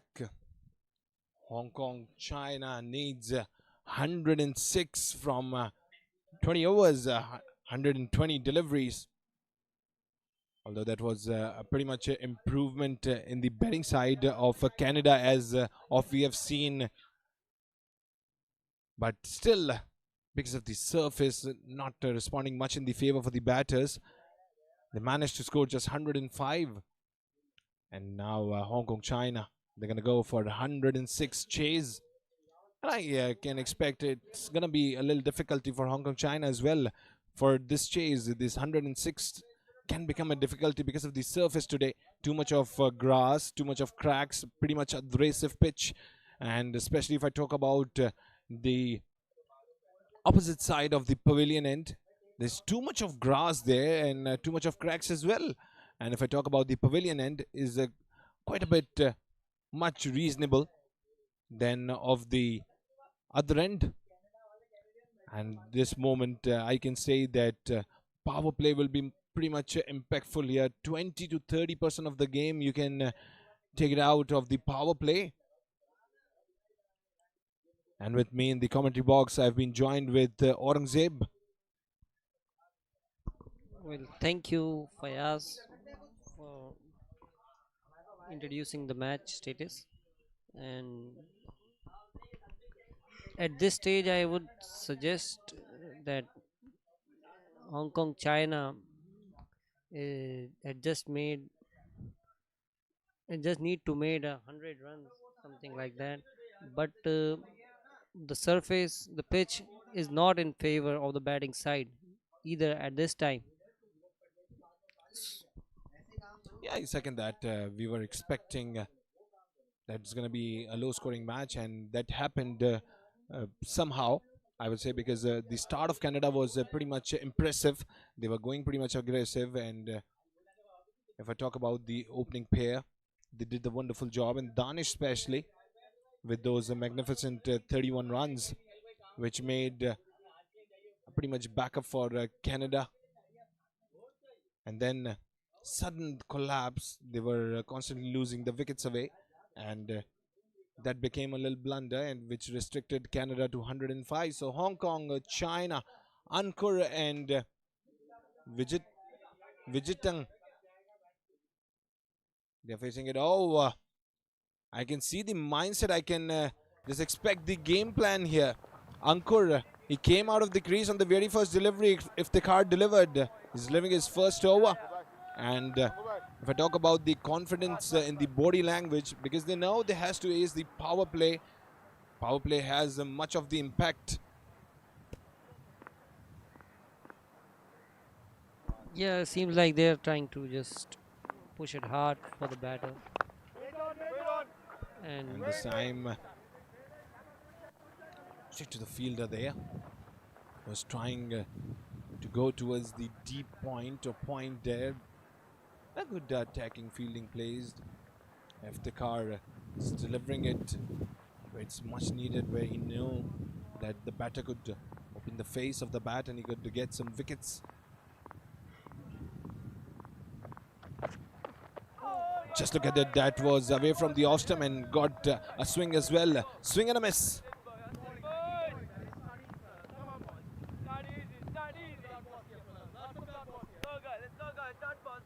3 dots in the first over by Iftikhar. It's a quite good start for Canada. As for the bowling side, is in the favor by the pitch, by the conditions of the pitch basically. And another miss. Great. Oh, this time a little change in the pace. He was putting on pace on the earlier deliveries. This time he just did a pace off. It was a little away. And I guess it was a little bit of bat involved with the ball as well. That was going a little away. But, 4 dots in a row. That means a good start to the game by Canada. Very much challenging bowling here. And as a bowler, you don't have to be predictable. The mistakes which Canada was doing in the past 2 games, I can see much improvements in the bowling side too. If the car is not being predictable here, Although he's delivering it outside the off stump first, he delivered it a little short, in which the batter came outside the crease but wasn't able to connect it. But they was trying towards the covers, but so far a very good over. Once again he stepped out, but this time a little bit fumble in the field, straight down the ground. That's gonna go for a boundary. He manages to get a boundary in the first over, which he was trying from the first ball, I guess, and got it somehow. Yeah, I second that. He was coming out of the crease and he was pretty much interested to go just straight down the ground because he knew that there isn't any fielding restrictions. The deep was empty, the long off and long on side. It was pretty much empty there, and he just nailed it between it. Pretty much of a straight drive. And I can say that once Ankur was struggling to put on the bat on the ball, and then the last delivery somehow managed to get away towards the boundary.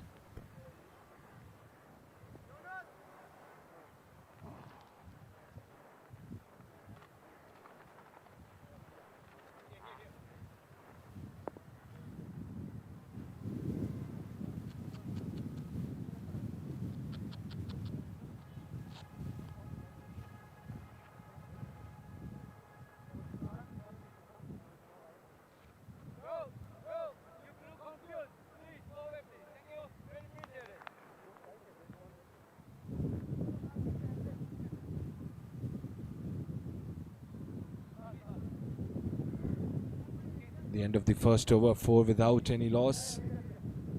The skipper Ramzan is setting up field.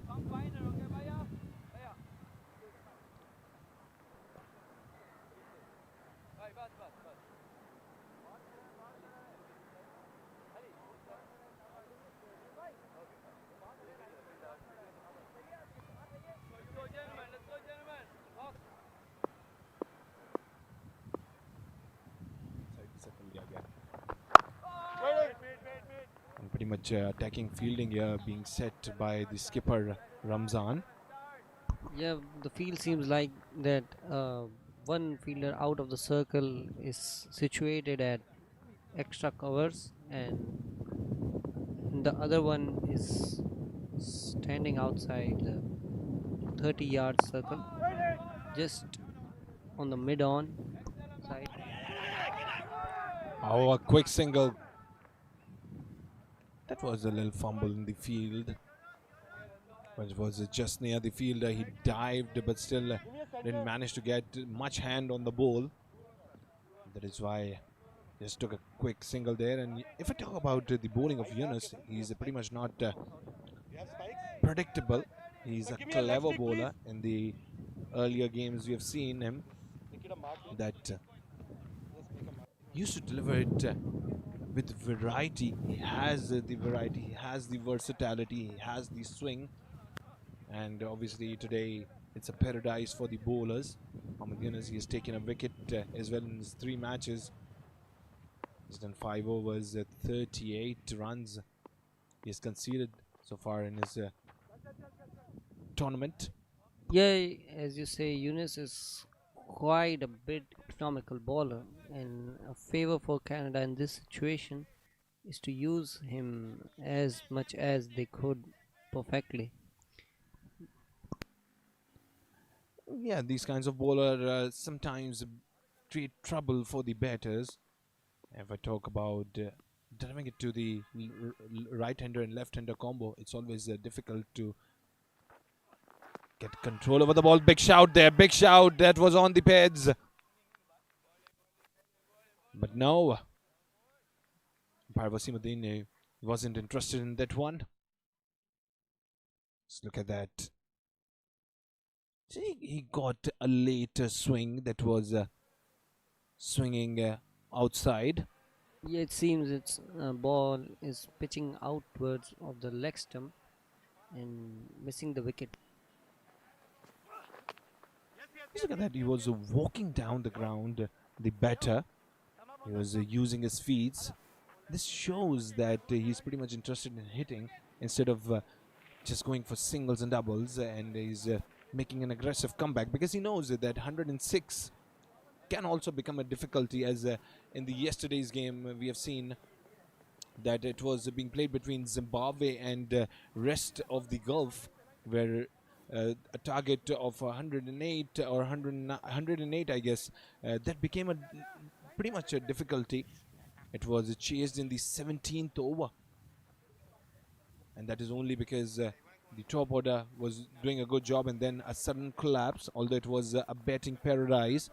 But today they need to utilize the power play quite nicely, Hong Kong China, in order to win this game. And in the power play, it's going to be pretty much taking the wickets, a key for Canada to just grab the game.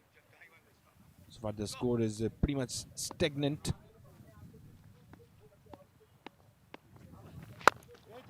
Oh, is guided towards the covers. Fielder plays there. Skipper Ramzan himself grabbed it. End of the second over. 7 for none.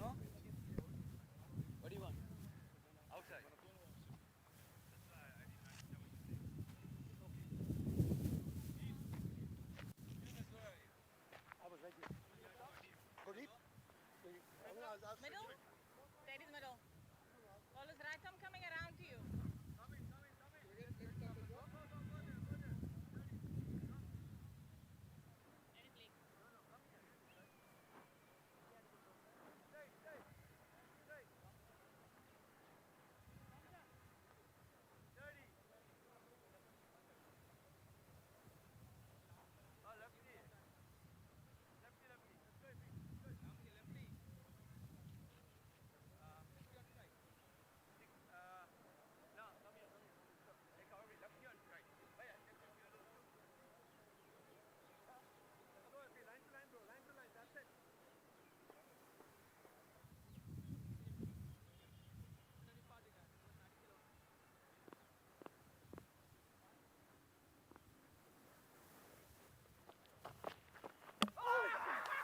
Oh, that is what I was talking about. Just on the off stump. And the bails are off. Roots up the stumps there. Iftikhar with an early breakthrough. And that is the problem with the aggressive start here. When you're going too much aggressive, just look at it. He was showing the face of the bat there. Wasn't connected well with the bat. And just shattered up the stumps. What a start to over Iftikhar with a wicket here. Yeah, he's perfectly using the bowling conditions, which is a great opportunity for Canada as well. And here goes Shishan Widgington for 2 on 5 balls. And that is what I was expecting, that Canada, if they get wickets in the power play, that's going to be a good game for them. Because 106, when you're going to defend a 106 target, you just need to be precise with the bowling. You need a good amount of swing as well. You need to be aware with the situations. You need to be aware with the pitch conditions, that how can you take it in your favor. And that is what Iftikhar did, because he knew that batter is in a mindset to go for aggressive hits, and he's coming out of the crease, and he's just showing the face of the bat there. The blade was completely straight, and I would say that was very, very clever here by Iftikhar. He puts on the pace on the ball there, and rest of the work, the pitch did it. Iftikhar Ahmed, the new batsman from Hong Kong, China, right-handed batsman.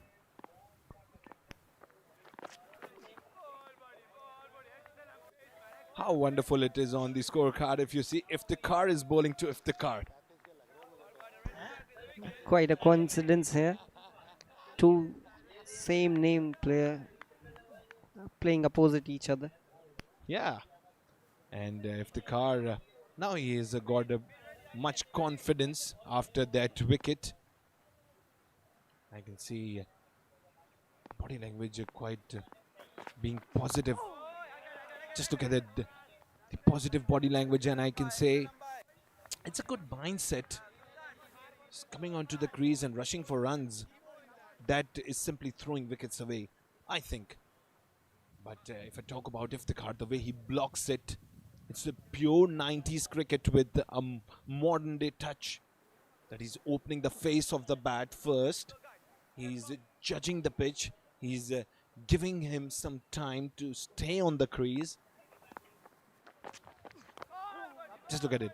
How precisely he's hitting. He's just placing, taking singles and doubles. Yesterday, I met the legend of Pakistan, Javed Miadad, at the National Stadium, Karachi, where I went there. And obviously, I am mentioning it because he always says that in the 90s era cricket, and if we connected with the modern era cricket, singles and doubles, rotation of strike, and constant changes of word between the batters, it is the key where you can strategize it. And when you make good strategies, this is what the result is. That went flying over the fence, Ankur. He was on the crease for a long time, got a good bit of a bat on the ball. He judged the line pretty much early, and a perfect execution of the shot with a maximum. Yeah, he manages to just judge the ball perfectly and go whatever he was thinking from the start. He just aimed to hit for the big runs, I guess. Yeah, Ankur is the one who will be going to hit the big ones.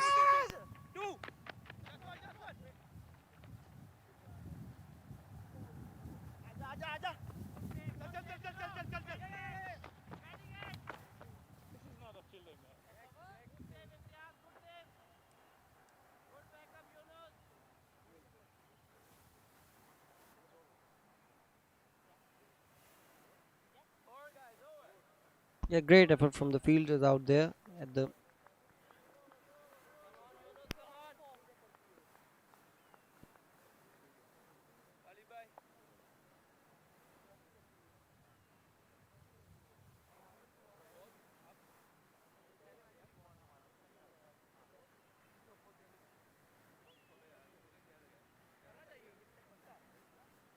shifting with this speed will lead him to complete the target in early overs, which will be quite helpful for Canada as well.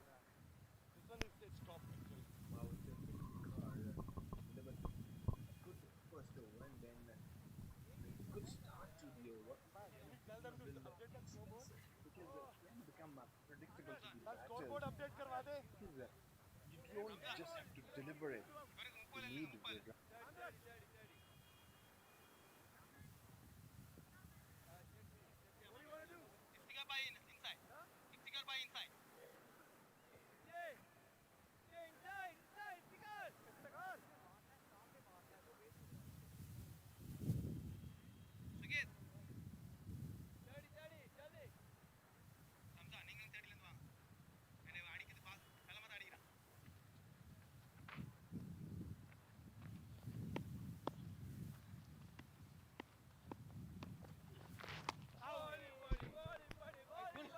Yunus came into ball, delivered it outside purposely.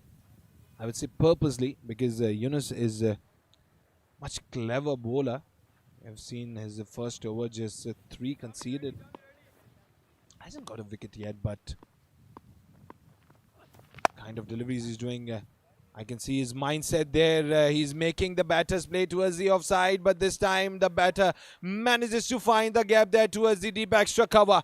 And the ball was rolling over the fence there, just between the fielders. Finding the gap is the key. And if I talk about Ankur, he's pretty much interested in hitting the boundaries instead of going for singles and doubles. And I can say playing like Lala for Hong Kong, China. Great strategy used by Ankur.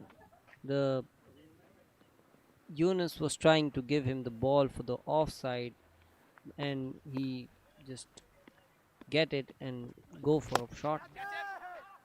Oh, just sliced it away this time. That's gonna clear the fence. Ball wins here. Just the proper execution of the shot when you're gonna give the full toss deliveries that are always beneficial for the batters. Just look at it. It was a juicy full toss, and just look at the tender result of it. He just goes all the way onto the ball. Just the tilted bat sliced open and just gone outside the boundary. What a hit it was. A couple of boundaries to Yunus. That's gonna shatter up the confidence Lil. He needs to.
Put it to third and 5. No, third and 5.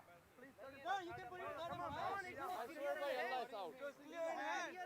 Like he's on my head. He's on my head for no reason. And you can replay this one properly. You can replay. You can replay and replay. Let captain talk. Let captain talk. One guy. Sultan.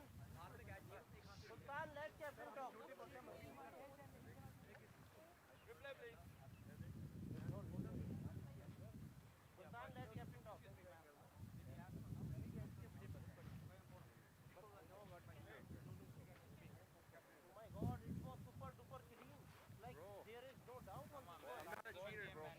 Ball. That is out.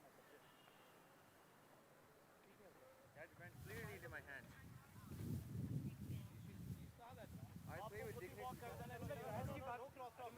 Edge लगा तो मैं ball में ठीक है आपका बनता है मैं तो just have asked the plan catch to now you okay मेरा कोई फॉल्ट नहीं है कि मैं एज नहीं भाई आप ठीक है कर रहा है राइट एंड फील्डर नहीं वो अंपायर का जॉब है मैं तो अंपायर से पूछ रहा हूं कि क्लियर हुआ तो मैं बॉक्स करता हूं अरे वॉक तो तब होगा ना when it's a edge it's umpire's job to check this catch और नो भाई आप क्या बात कर रहे हैं तो आप आपस में कॉन्सेप्ट करें अंपायर ने सिर्फ फील्डिंग काउंट करे sir he didn't hit the bat यार बस with the edge I can walk very big hit if it comes out then I can ask umpire I know myself right I caught the ball I agree I'm the best person to make a call I can check it umpire ना इधर आजा यार इधर आजा भैया इधर भाई please आप रिलैक्स कर आउट है पूरा भाई not out I would never say that कोई नहीं दिया मलिक आउट नहीं दिया चलो कैमरे में भी आया नहीं आउट कैमरे में भी नोट आउट है नॉट आउट है they just want to support what edge I can walk easily. Not my job to check his catch. What?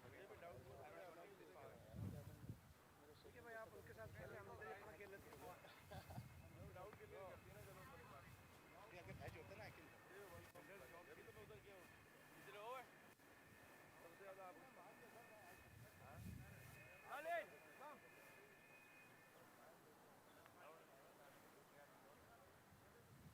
हां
4 overs gone, 27 for the loss of 1 wicket.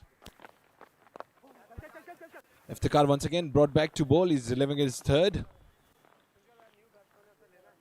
And that was a little bit of a technical difficulty.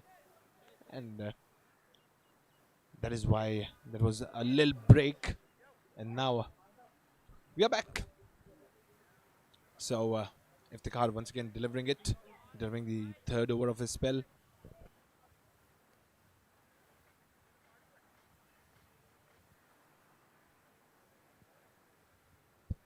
The partnership of 21 runs of 12 deliveries, and building up the partnership is much important here. If I talk about Ankur, the way he is playing pretty much aggressively and the way he is hitting it. Oh, that's a very good delivery towards the leg stump. He was targeting the stump this time, Iftikhar. That's the good mind thinking. That's the good mind thinking. If you are pitching it just ahead of the batter into the slot range, you're going to get some boundaries there. Obviously, when you are delivering it onto the good length, onto the full length, there's going to be... Second to that, variation is the only chance to become a great bowler. And if the car here is trying to be one, Yeah, Iftikhar has the versatility, but in the last over, as we have seen that he was lacking in it. He was just delivering it. He was giving the chances to the batter, as we have seen that Ankur was pretty much interested in coming out of the crease and hit, and that is what he was succeeded in. Just look at it. That is towards the point. That is how you deliver. Just look at the variations. Quite nicely he's delivering it now.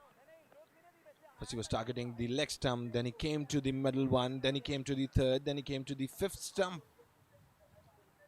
This is the variations, this is the versatility, and putting on the pace of deliveries, doing the slower ones, little off cutters. Let's look at that. That's the off cutter. And he got much of a swing there, swing and a miss.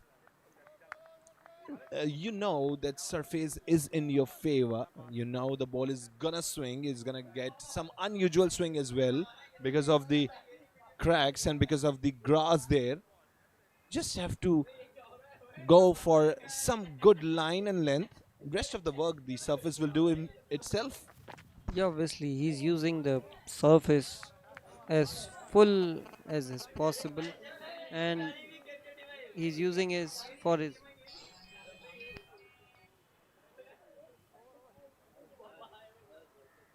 using the surface for the effort and for the great piece of bowling out here. So up till now in his 3 over spell, 16 he has conceded, taken a wicket as well. I can say a pretty much balanced spell, not much expensive and not too cheap. 5 overs gone, 29 for the loss of 1 wicket, Hong Kong, China.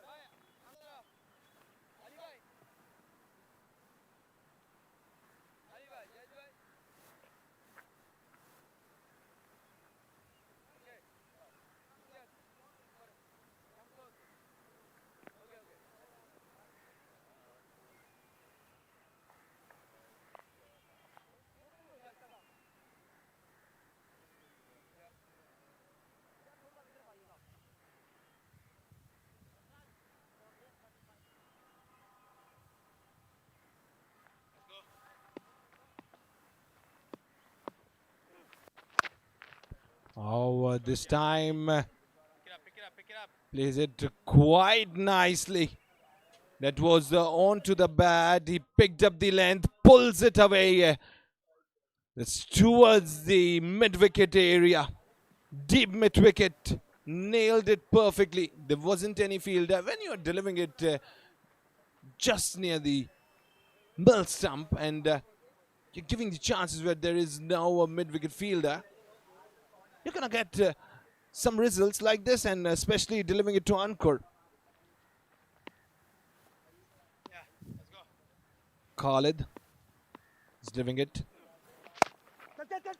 Oh, he goes down the ground towards the mid-off.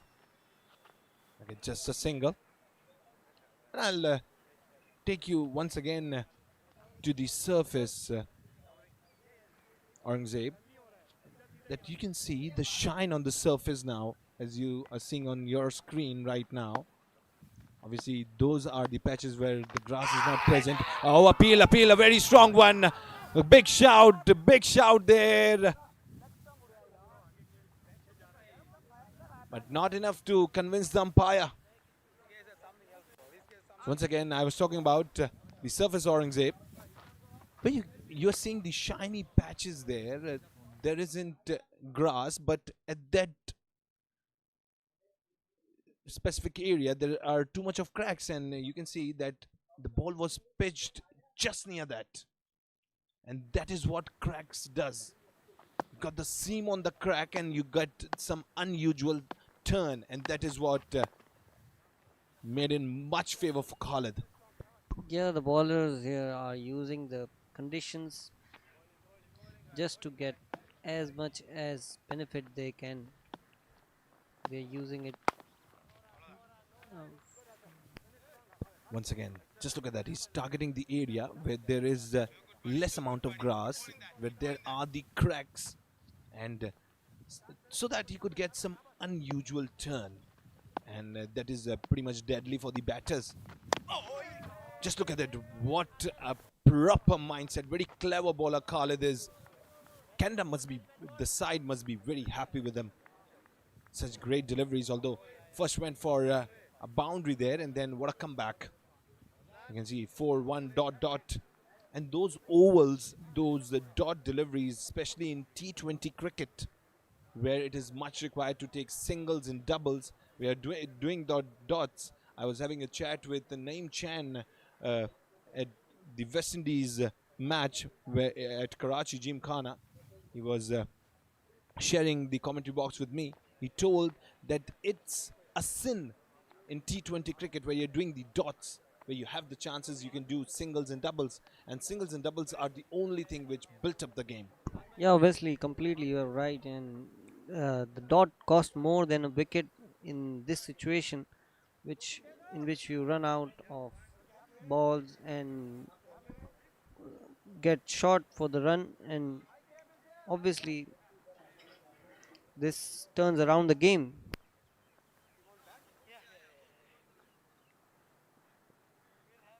You can see the warm graph here of Canada versus Hong Kong, China.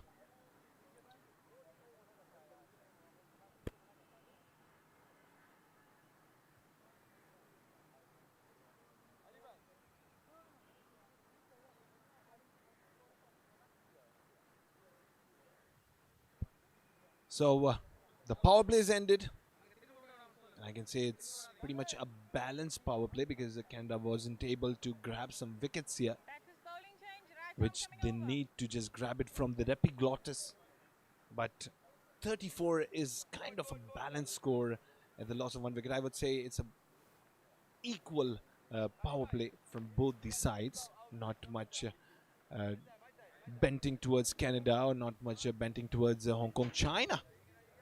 Yeah, obviously, considering the target is not too much, Hong Kong, China still has a big chance there, which they can avail in past few overs and make up to the score easily.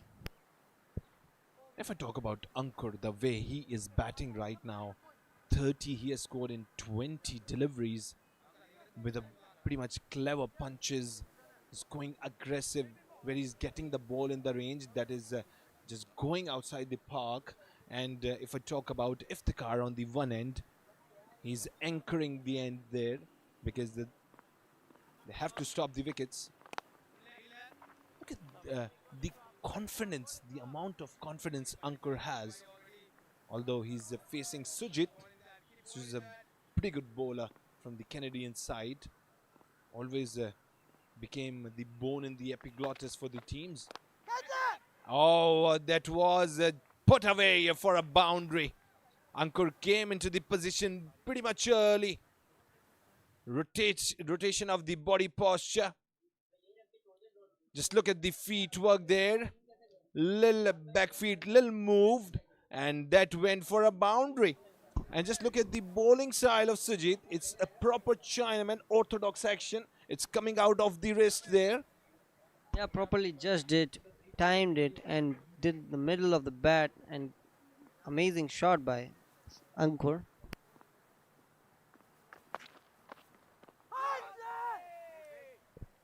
When you're playing a good game, when you're in a good form, you don't have to go for these kinds of shots. These are very risky. Because in the games we've seen Korkin from Zimbabwe, where he was constantly trying for the river sweeps. He got 3 chances, and then on the 4th one, kaboom, gone. So that is what is a problem, that when you are playing a set game, you don't have to go for the varieties of shots, and you have to just look at the delivery, where it is delivering it. You just don't have to go for a shot that if it comes to the bat, it's okay. If it doesn't, it's going to damage you. Yeah, obviously, in the start of the match, it's too risky to play these kind of shots. And did you just see the amount of spin in the delivery? It turned almost 2 feet away from the batter, and it was almost just near the line of the wide there, but just look at it.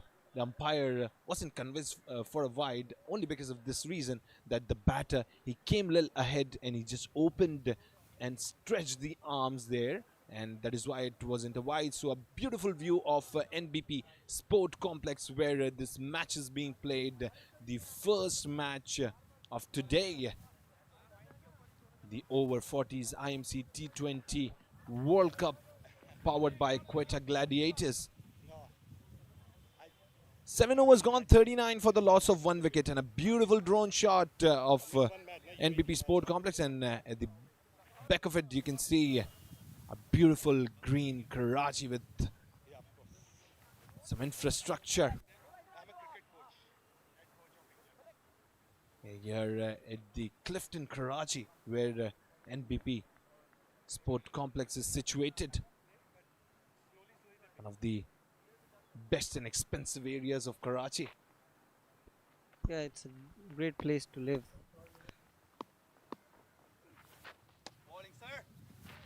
Oh, much straighter. Khalid, did you just see it? And that's the iconic Barrier Town icon, the tallest building beside the shrine of Abdullah Shah Ghazi. The historical places in Karachi. Just look at that, a beautiful view. Beside that, there's the Benazir Park. Yeah, Benazir Bhutto Park. Most of the people come here for a quick morning walk. Stepping out on the deliveries of Khalid is itself pretty much confidence. And that is what Ankur did, and I can see the deadly mindset here of Ankur, that now he needs to just shatter up. He needs to punish every single bowler.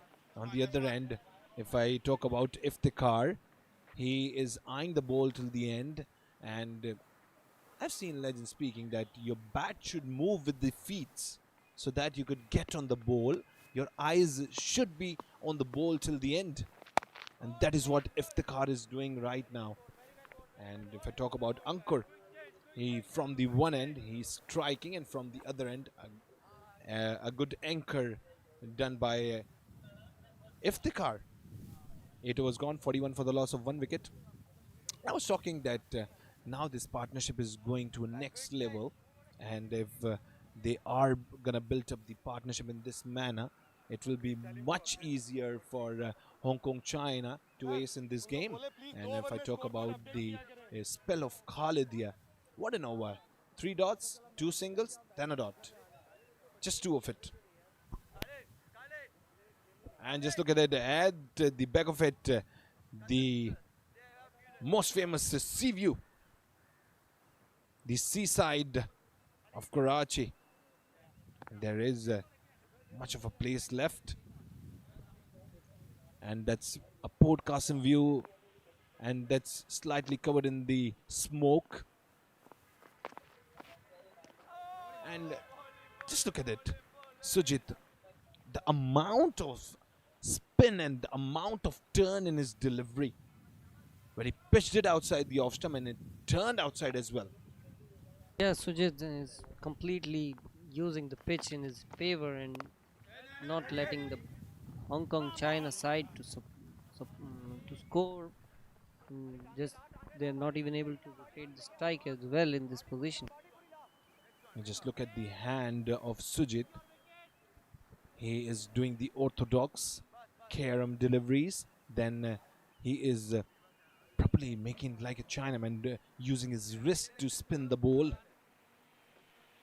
That's the variety a spinner should have. This time sweeps it away. Straight to the fielder. Fielder towards the deep mid wicket. Finding the gap. Just look at the combination going on between Hong Kong China. Dot, then singles. Just look at it. And he tried, little fumble, but won't be of a much damage. If I talk about Iftikhar, the way he opened the bat with a tilted one, just puts on the bat on the ball. That's lovely watching. Batter playing in this manner. It's proper 90s cricket. Yeah, As we can see, the veterans playing and with a veteran mindset, Iftikhar. And if I talk about Ankur, he is going with a modern mindset. A beautiful view of NBP Sport Complex. A flyover behind, which is leading to Do Talwar Monument of Karachi.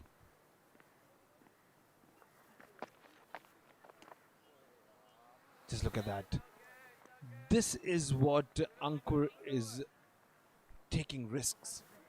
This is properly taking the risks, Ankur. As you can see, when you are set on the crease, the ball is coming properly onto your bat, and the way you're delivering it, you're playing like a backbone right now, and too much of hopes for you, from you in fact. 31 deliveries, 37 of it. And when you are going with these kinds of shots, that could sometimes becomes a big problem. Yeah, obviously you're absolutely right about this.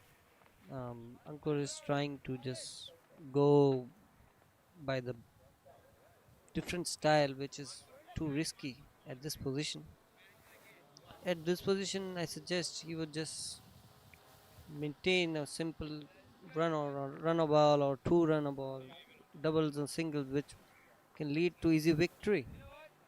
Yeah, and if I talk about Hong Kong China, they have pretty much control over the game right now, because the flow of wickets have stopped. They are not losing the wickets, just one down. And they are already into the 10th over. 9 overs gone, 44 for the loss of 1 wicket. And now Ali Faruqi, he's brought to bowl. The ace card is now out of the deck.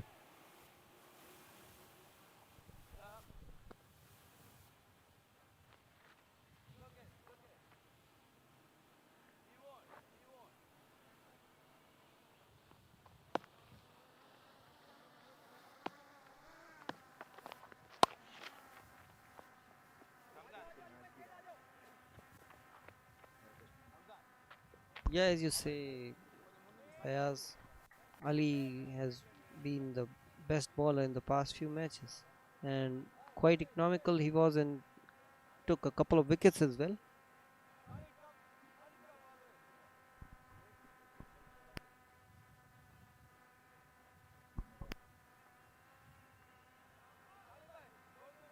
Guys, you remember in the match between the West Indies and Canada, Ali Faruqi became the best bowler and was very economical on that day and took a couple of wickets as well. Well, are you seeing it? He's using the finger to turn the ball now. Oh! Gone! That is what I was talking about. Taking the risky runs. Fumble. Yeah. And that's... Just look at it. Plays it towards the offside. That went a little deep in the end. And wasn't pretty much a quick throw, but I didn't understand why were they stopping in between. They were pretty much stagnant, and then he ran late and he lost his wicket here. Iftikhar, he departs. Bad decision here. Iftikhar Ahmed 6 run out of 19 balls. Bad decision here by Iftikhar going for the second run. Although the throw was quite slow, but manages to get him a run out. I think that was pretty much on the line, that throw, and then a good reaction by Ali Faruqi to just shatter those stumps. And I think it wasn't a need to run for the second one, Aurangzeb. What do you say on it? Yeah, obviously they are currently in a very good position as per the target. Just look at the replay. It went deep towards the extra covers. Not a quick throw, but just look at the reaction of Ali Faruqi. That is what I was saying, that the ace card is now out of the deck. Yeah, his reflexes were too active on that time and worked properly, which gave a lead to Canada. And obviously It will also give some sigh of relief to Canada, because they got this second wicket. 46 on the board, 9.2 overs delivered. Though it came a little late, the second wicket, but somehow it came, and now it's in your bucket.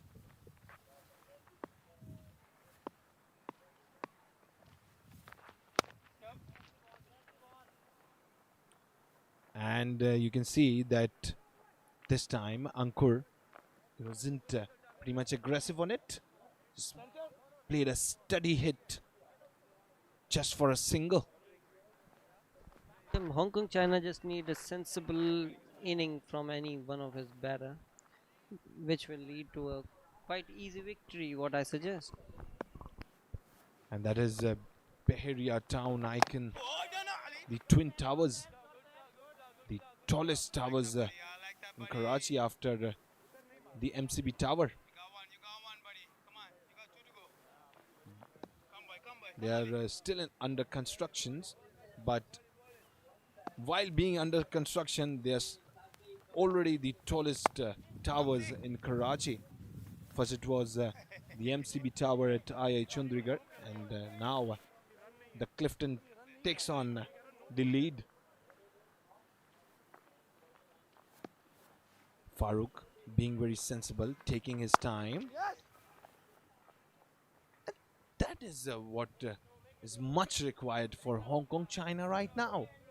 It's playing sensible shots, proper hitting, and taking singles and doubles on the track there. Just look at it. It's not completed yet, but still the tallest, and it will rise from it. Obviously they are just trying to get this building a very great and beautiful look, exceptional infrastructure. And thanks to the engineers of this building. Obviously you are building it near the sea, where you have much of a moisture, and where the sea salt comes in with the air and it rusts the things up. Yeah, it's quite difficult for them. But the engineers are doing the wonderful job. But they are being highly paid for it.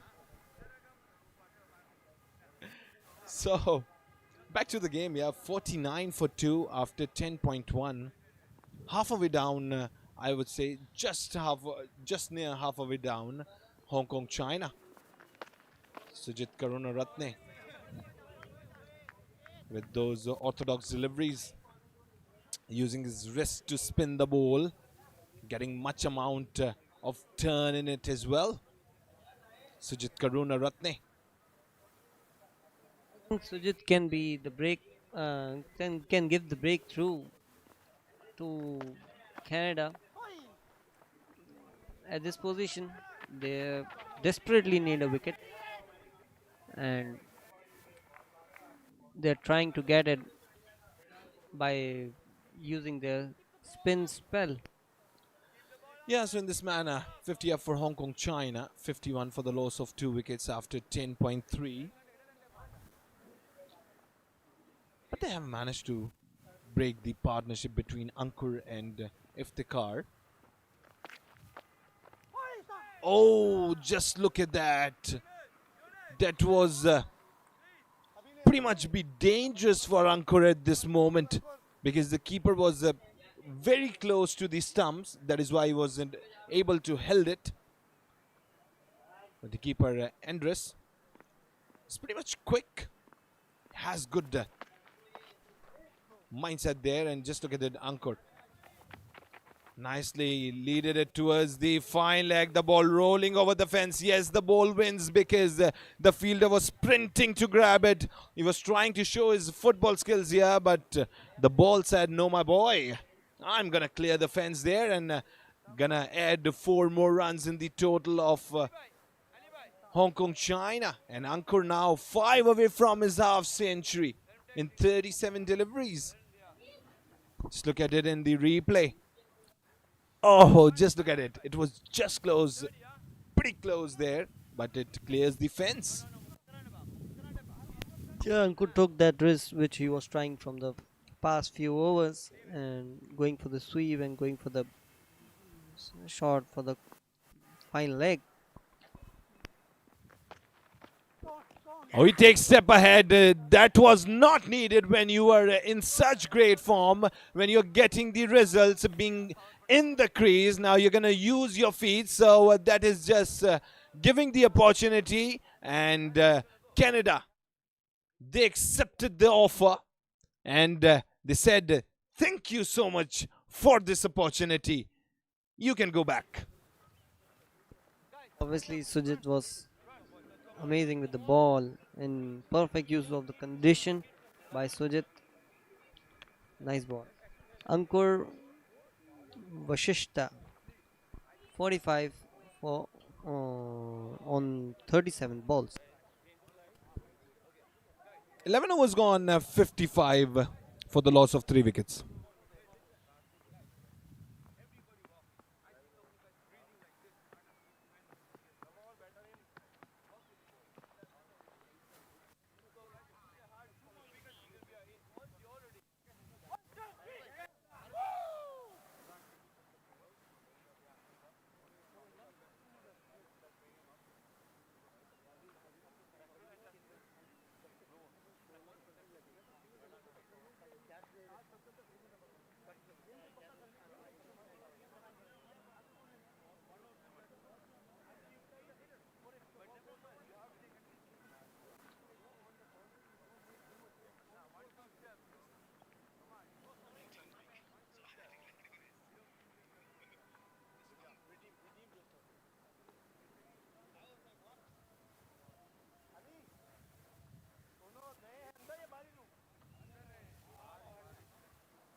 Just look at it, Ali Faruqi, as I was saying, the ace card.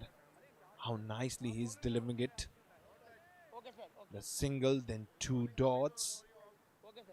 First delivering it near the off stump and then away from the off stump and then just near the line of the wide. But this time in the range. And he sweeps it there. There is a fielder. Much of a safe hands. It seemed like it glued to his hands and he took him. Najib on a golden duck. The ace card being the trump card now. What a catch. Yeah, obviously. Ali did very great with this ball. And manages to get a wicket in the second over. And which is very helpful for Canada at this position. Current run rate just dropped by 5.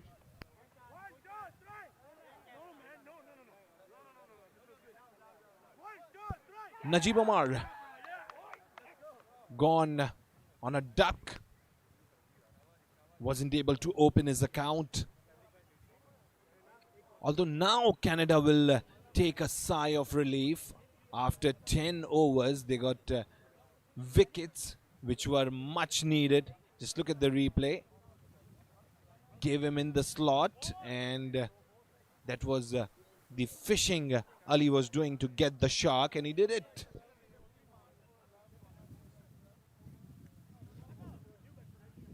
Iftikhar, he is guiding the fielder to set the field.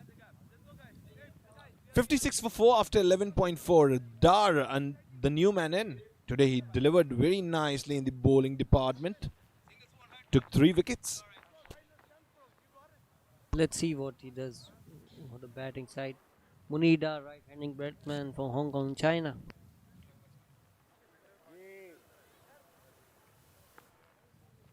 He's setting up his helmet. I think the helmet is a much safety here. Although it's a great thing. You wear the helmet. Just keep your safety, which is much important. Because you have to enjoy the whole tournament. You just don't have to play a single match. Because as I've seen in the Ashes, the way they were delivering it, very much aggressive Ashes this time.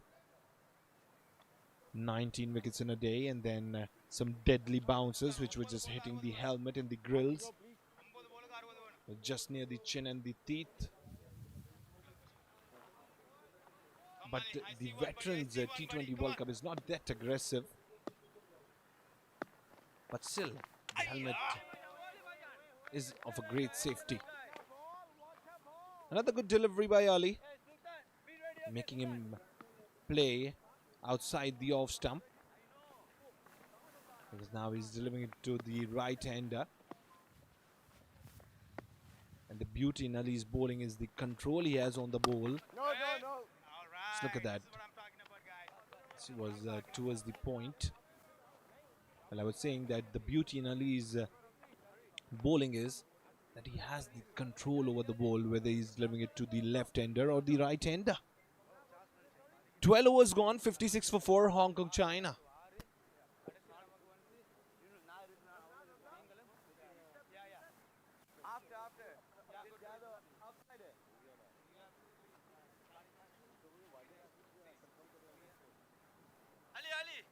Right.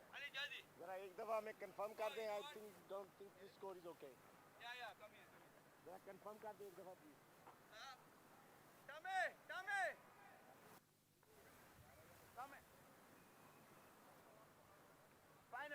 Finer. Yeah, it's okay.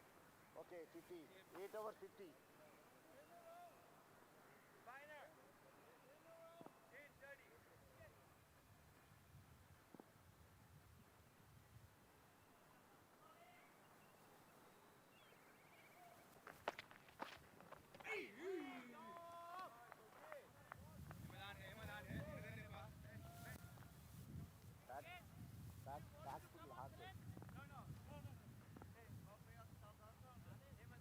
Sujit now he's brought to ball. He's delivering the last over of his spell.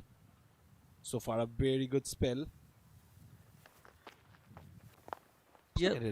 That was a proper wrist spin this time, but it didn't turn a lot. Kind of the magical delivery, I would say, because the batter was expecting a lot of spin in that delivery, but that went straight onto the stumps. Yeah, pretty economical. Sujit have delivered the past few overs, and he was pretty economical back there. And only economy of 5 runs per over, and also he was able to get a wicket.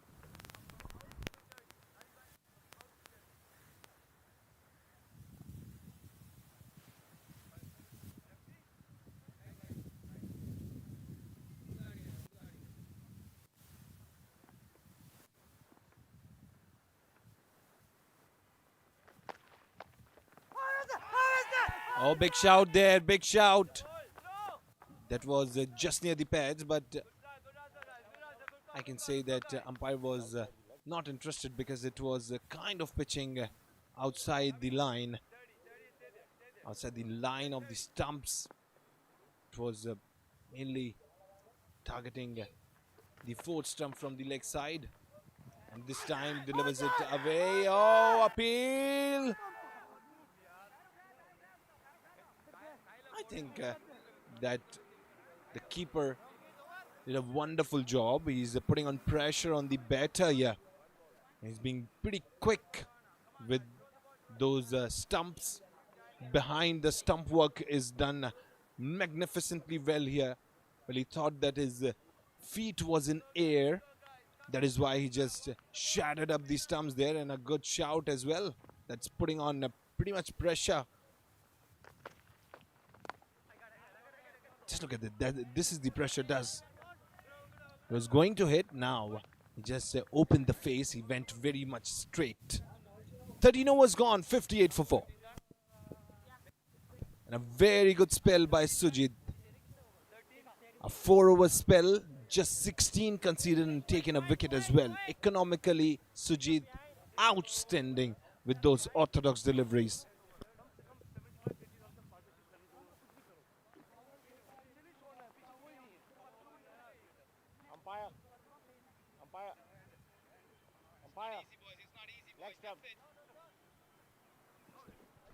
At this stage, Canada were 69 for 5, and Hong Kong now are on 58. The Canada was almost 11 runs ahead, but they had lost their 5th wicket too.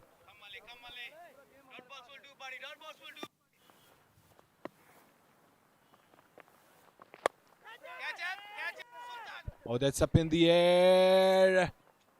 Just a bounce near the brink of the boundary, although the fielder was running to catch it, but that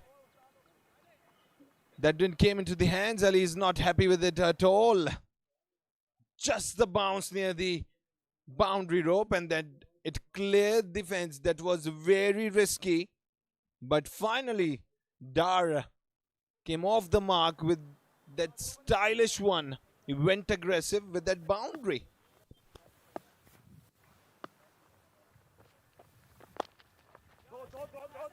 And this time, running for the second one as well. They have to be quick. Very good running between the wickets.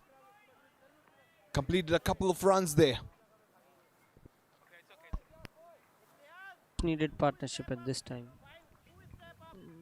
I think Dar and Farooq should play very sensibly, and obviously they need to chase the score, which is not too much of high as per now, and obviously they Using the wrist, although it needs the muscle memory as well when you're delivering it, and when you are tilting it towards the leg with the cross seam there, you need your muscle need to be trained. And Ali delivered it very nicely there. 3 overs gone, 14 for the loss of 1 wicket, 67 for the there's 3 overs spell, 14 he has conceded, taken a wicket, and now आओ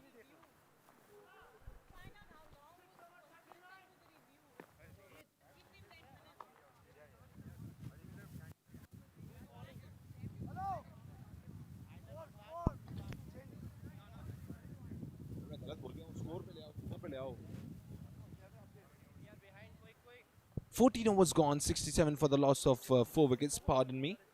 I was saying the stats of Ali. Well, he has delivered 3 over spell. 14 he has conceded, taking a wicket.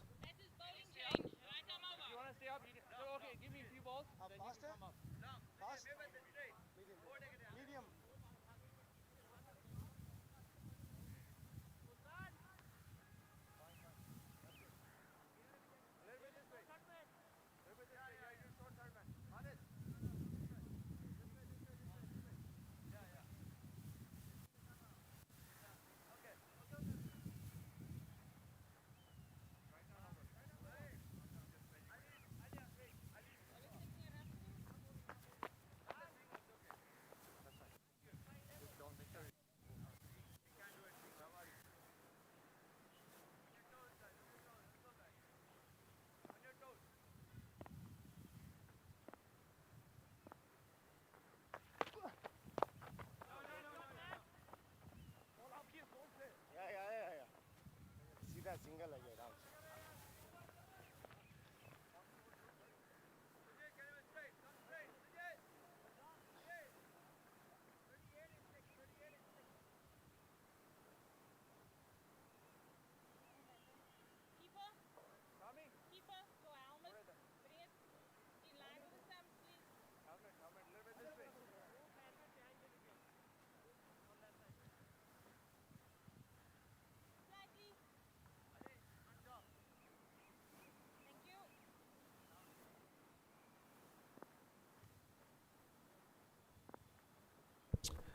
To the 15th year, Sultan delivering it just on the middle stump. Well, attacking the stumps now is the key because Canada need wickets. Now they're choking up the batters, which is much required. Sultan Malik, right arm medium. Medium pacers. Oh, from the cross seam. Delivered it little away. Very good delivery that was challenging up the batter. And when 2 to 3 deliveries are not being hit on the bat, that create frustrations for the batters. He's playing mind games as Sultan. Oh, just look at it. Shouting for it here. Onto the pads. Canada giving a tough time. As I said, the conditions are more in favor of the bowlers. Pretty much of a grass on the crease, and then some cracks, very much aggressive crease it is. I can say more a grass, less a surface. But this time he puts it away. Puts it away. Clucked for a maximum there. On-field umpire Wilma. You can see raised her hands up. Yes, you have scored. Marvelous hit. That was a treat to my eyes. He came into the position early. What a hit. Amazing piece of batting from Farooq here. A good comeback by Sultan. Just look at it. A slower one, which just confused Dar here. At the end of the 15th, 74 for the loss of 4 wickets, Hong Kong and China.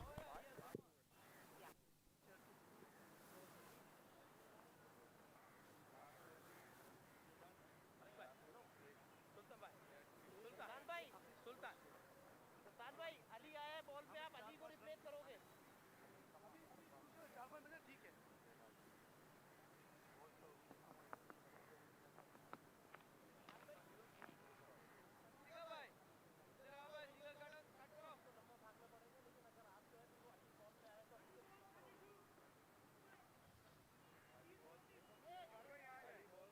.32 required in 30 now, a required run rate of 6.40.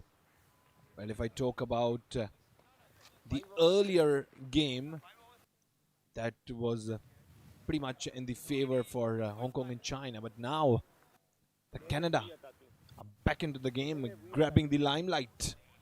I think it's quite achievable still on this condition. They have handful of wickets and almost 2 settled batsmen which are playing almost couple of overs. So I consider they can manage to get it easily. Well, if you look at the surface and the way Ali is delivering it, and from the other end, just look at it. Just look at it. That was a very late cut. Threw it the wrong end, I guess, because that's just simply gifting the run. And I was talking about Ali, and from the other end, the way Sujit delivered. And now they got 4 wickets. They got back into the game and making difficulties here for Hong Kong and China. It's a matter of couple of wickets, and the way they are trying some variety of shots which are not coming onto the bat, that will create a difficulty here for Hong Kong and China. And if I talk about Canada, a couple of wickets which can turn the game into their favor. Yeah, obviously they should aim just for single and double Fumble, at this fumble. position. Fumble there. The batter was half of the crease down. Look, this is what the coordination, where the coordination is needed. You're calling it wrong, and that is coming into your. Just look at that. inches away. Inches away there. That will take your wickets here. You need to coordinate. You need to speak. The batters need to speak here. If you will not coordinate properly, then it will become an issue. But Dar this time said, no coordinations, no running between the wickets. I just want a boundary, and then just swept it away. Sweet sweep for a boundary. Nice sweep shot there by Dar towards the fine leg. Amazingly aimed the ball towards the right side.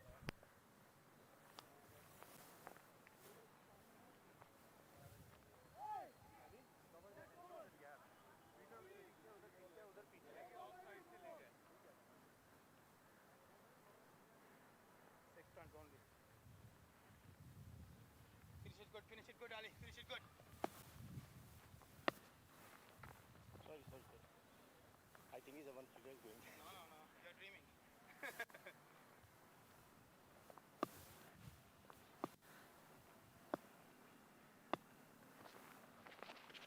How is that?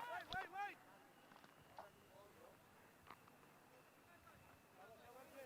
ठीक है.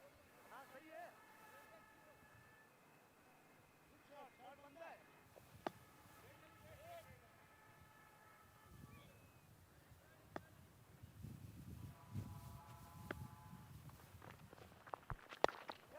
Just look at it. He changed his guard there. But he guarded the leg stump and then He walked away towards the off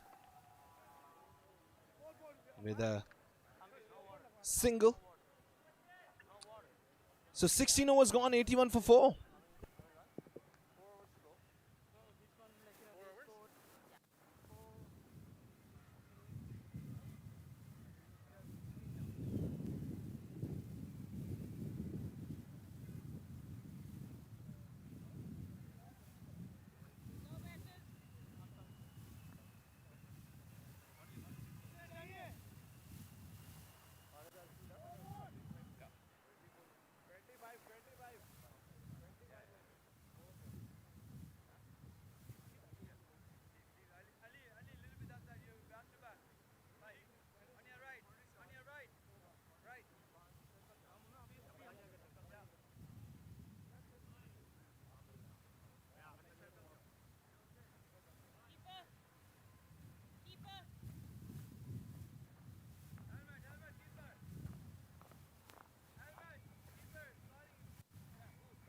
I'm calling you. Move your helmet behind the stump. That's too much. Too much. That's too much. More. Come on, wake up, boy. Here we go. Thank you.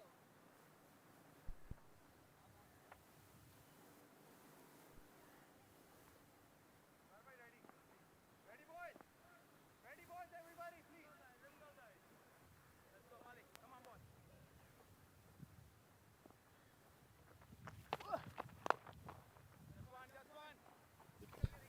Puts it away, straight down the ground. A fumble in the field there, but still manages to grab it. We're gonna get the runs. Taking a couple. 83 for the loss of 4 wickets, 16.1 overs delivered. Dar, where he was struggling to start off with the game, and now he's 19 on 16 deliveries on the other end. Farooq anchoring the second end. What an exquisite hit it was. Dar with a gigantic one. Came into the position early, picked it up nicely, lofts it away. That was muscled very hard away from the ground. Dar with a maximum. Dar goes once again, this time muscling it up away once again, but this time it's down the ground for a boundary. He's not stopping at any cost. He knows the importance of boundaries, because quite a few time of boundaries, they were just going for singles and doubles, and then Dar, he chose to shift up the gaze. Here Dar is feeling like to just end the match as soon as possible and go back to pavilion for rest, and he's comfortably doing that job. Oh, Dar goes once again. Seems like his favorite area towards the mid-wicket. Running for the second one, an exceptional piece of fielding there as well. बोले 2 ball रह गई हैं.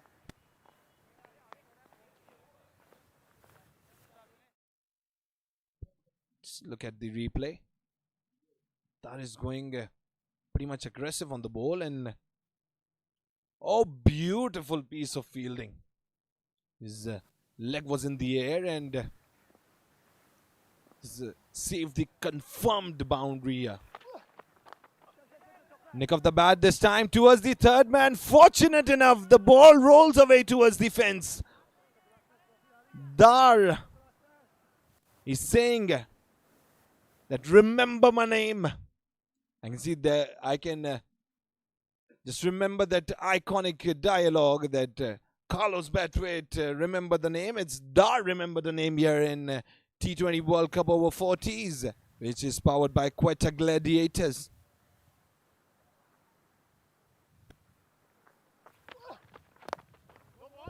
Full toss this time, straight down the ground between the long off and long on. Nicely fielded there. Was rolling down. Taking a couple of runs. A very good running between the wickets as well. Hong Kong China just near the corner. 17 overs gone. 101. 101 for 4.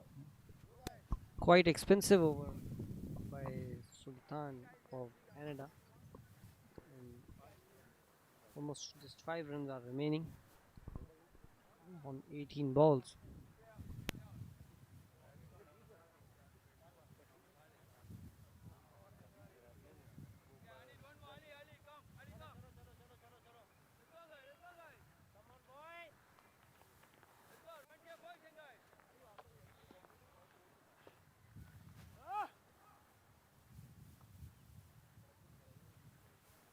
Five more needed of 3 overs. Already into the 18th. Farooq. Now he's going to face it on the other end. The danger man Dar came out of the syllabus. And the bowler just was looking at the batter like a student I am. Straight to the man at the covers. Let's just look at the anchoring innings of Farooq holding the wicket from one end. Like a wall between the stumps. And he's not very happy. As you heard the sound and the stump mic, not very happy, shouted, "Yar, it's not coming on my bat."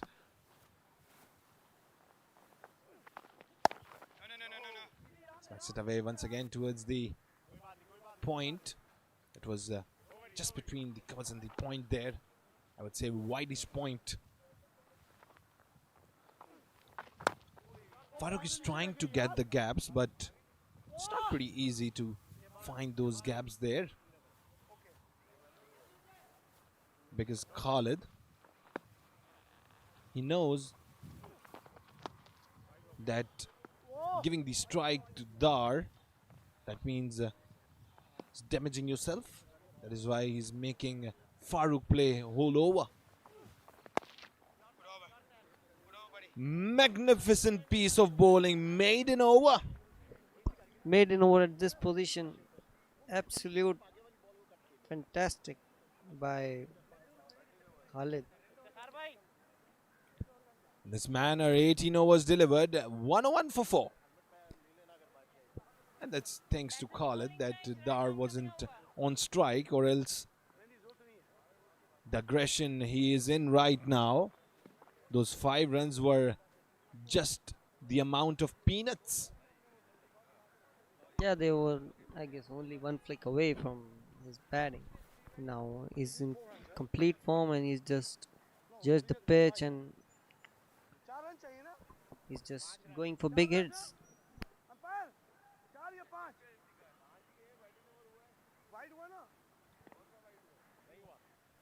So you can see a beautiful drone shot. Iftikhar is brought to ball, but this time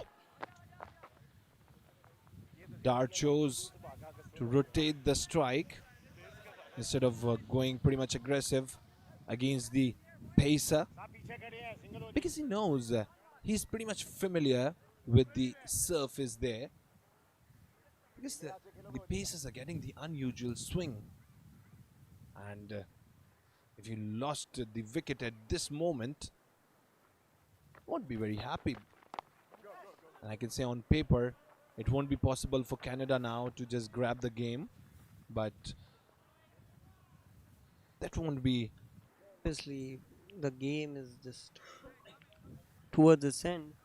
Almost 3 runs more required, and Canada almost has no chance to win this at this position. This time Dar muscles it once again. He's trying for a win in a style, but he wasn't able to go for a bigger one and didn't connect it well off the blade.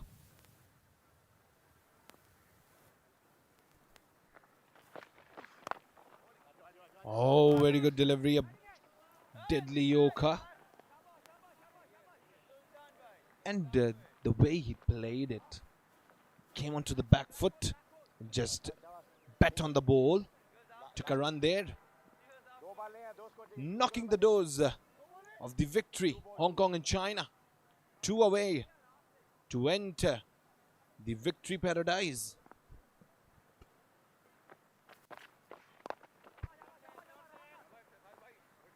But if the car said, no, my boy, not in this over. Still last delivery to go. Making Farooq play. Just look at a big smile on Iftikhar's face. Because they are fighting till the end. I think Canada were almost 10 to 12 runs short today. Oh, balls him there! I'm gonna fight till the end. That's the gesture by Iftikhar. Cleans up Farooq. What a wicket! What a wicket! Just look at it. Straight cleans him up. And the bails were flying and the middle stump was rooted up. 19 gone, 104 for 5.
Oh, this time Dar River sweeps it, and that's the victory in a style. He was trying for a long time, and this time on to the bat. That's all over. Hong Kong and China win this game by 5 wickets. Obviously, it was a little difficult. It went till the last over, but in the end, because of the magnificent innings of Dar of 43 in just 30 deliveries, they're able to grab that victory. They're able to grab that limelight too. Dar was magnificent with the bat. And the way he accelerated the game, that was amazing. First victory for Hong Kong China in this tournament. And a great victory by Hong Kong China. Won by 5 wickets.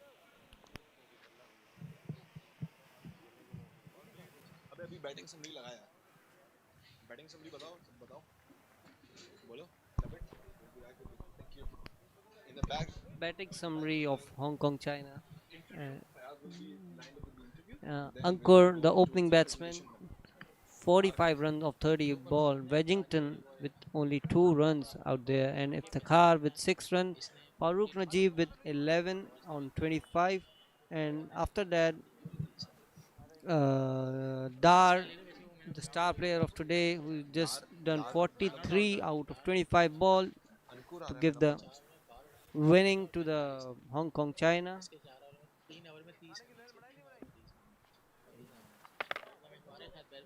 And as for the bowling side, Iftikhar was here the star player. Did 4 over very economical bowling with the economy of 4.75 and got 2 wickets as well. And fall of wickets was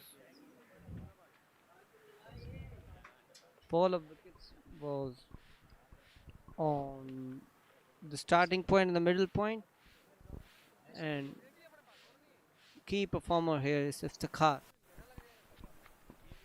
And Canada here tries to manage to give a total of 105 runs, where Danish played the wonderful innings of 31 runs, and Sultan with 20 runs and Ramzan with 70 runs. On the other hand, Dar picked up 3 wickets as well as 20 by giving 28 runs, and Ankur take 3 wickets as well by taking only 12 runs in his bucket, and Najib on 2 runs, 2 wickets on by giving 11 runs.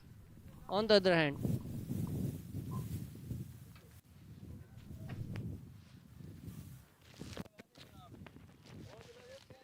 we'll be back after a little break with the with the interview session by Fayyad.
पहले sound check कर लीजिएगा मेरा।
Welcome back, and Fayaz is here for the interview session. Over to you, Fayaz.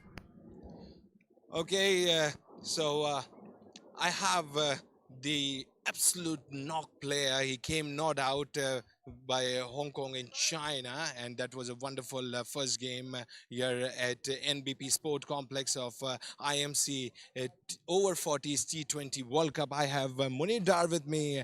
Munir, first of all, congratulations. बड़ा ज़बरदस्त knock रहा ये और एक डिफरेंट माइंडसेट के साथ आप आए और बड़ा ज़बरदस्त एक्सेलरेट करा एंड में गेम को. जी ये एक्चुअली ये मेरी नेचुरल गेम है.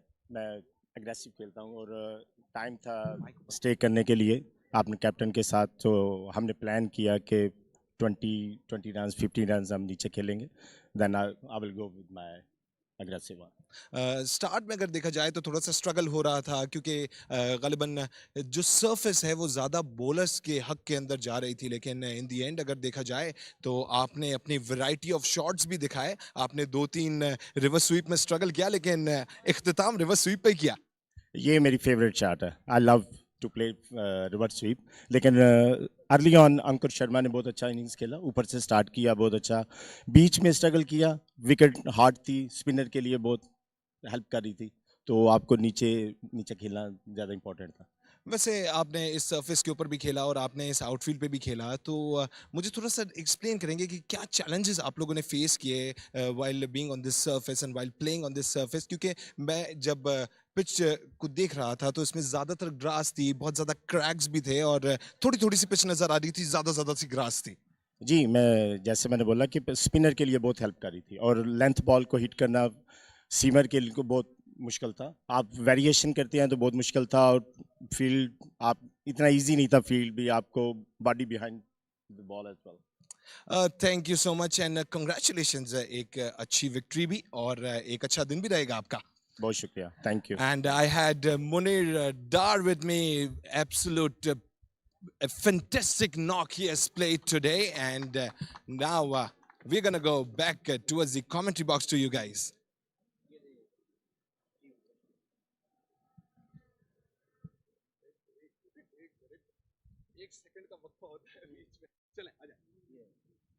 हमारे वो कौन है, गेस्ट कौन है?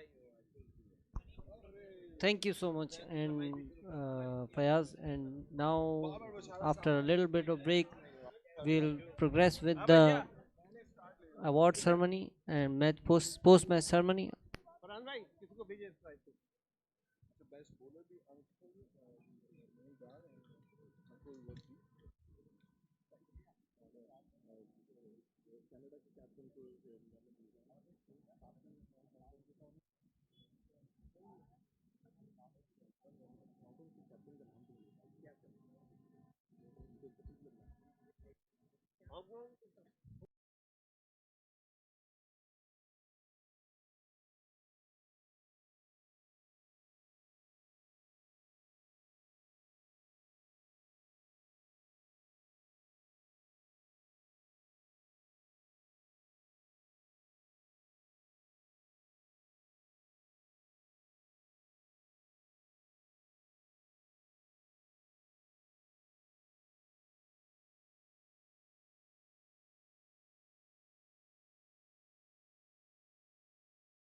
With the presentation of the first game today of IMC Over-40s T20 World Cup, which is being played here in NBP Sport Complex. The first game was played between Canada and Hong Kong, China, and it was a little difficult, but a win by Hong Kong, China in the last over. So first of all, we're gonna move onto the formalities. So I'm going to give the best bowler from Hong Kong, China, Ankur Vasishta. 4 overs, 12 runs, and 3 wickets. And our guest, Mr. Babar Basharat, our match referee, is going to present this award to Ankur.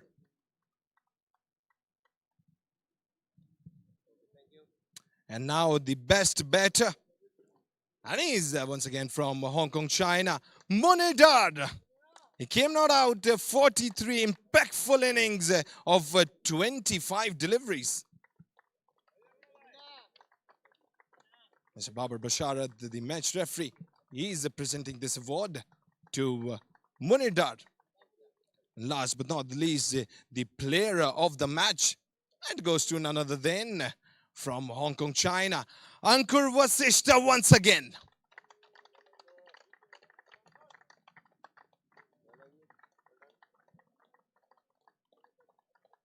Absolute wonderful knock today. 4 overs, 12 runs, 3 wickets, and 45 of 38 deliveries. Ankur, magnificent. And now I'd like to call the captain of Canada, Mr. Ramzan, to please join me.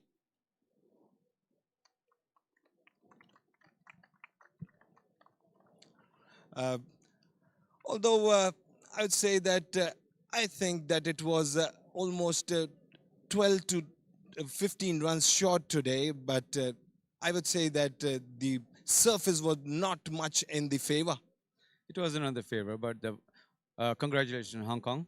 They bowled very well, and 1 over changed the game, and they outplayed us. Although if I talk about the game, you are being very amazing. I thought that the improvements are going way ahead. Well, the spinners took over, and the pitch was, the ball was staying. So we didn't adapt to the situations. We should have done better, but it is what it is. What about the outfield? I think the outfield was pretty much slow, and it was gritty droplets of water I was seeing on my screen there. At the beginning, it was, but it dried up, and I think overall outfield is great.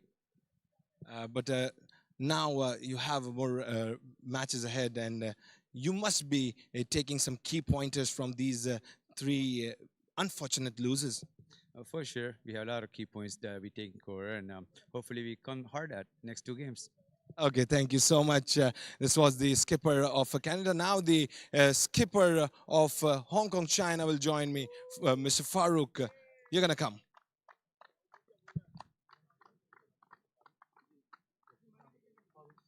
Farooq Said, the skipper of Hong Kong, China, the happy skipper. First of all, congratulations, magnificent victory. But went till the end. I would say it's magnificent because the surface was pretty much not in the favor for batting, and we were already expecting a low-scoring game today. Yes, we were expecting to reduce Canada to 100, 110 runs, and which we did. And it's a slow wicket, a lot of turn. Yeah, and if I talk about the batting department first, we thought that you're going to come with the aggressive nature, but you first defended, you were on the crease, you were spending the time on the crease, and then suddenly the bullets started firing from the guns.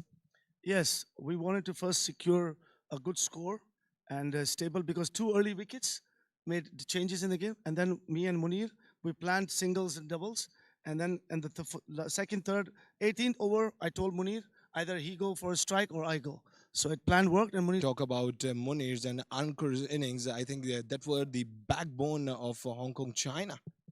Yes, Ankur and Munir are the backbones, one in the top end and one in the bottom end. But we have a few other batters, which like Najib, our coach, well, he's one of our big hitters, and he got early wickets, so we had to stabilize the winnings at the end. Yeah, and if I talk about the pitch there and the outfield there, was it challenging? And once again, I'm going to take you to the outfield, because I thought that it was pretty much slow today. Outfield is okay. I mean, it's a thick grass, but the wicket at the center is a turning wicket. But the outfield is okay. It's a better ground. That means you are satisfied with your innings today. Yeah, we're okay with the ground. Only the wicket is slow. Okay, thank you so much. This was the skipper of Hong Kong, China, and that was it from the presentation down here.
Okay, so we are back because I had a chat with the team Canada, and they want to give the mementos as a friendly gesture to the man of the matches, the umpires, and the ground staff. So first, I would like to call Ali Farouk to please come near, and he's going to present the memento to the man of the match, Ankur Vasishta.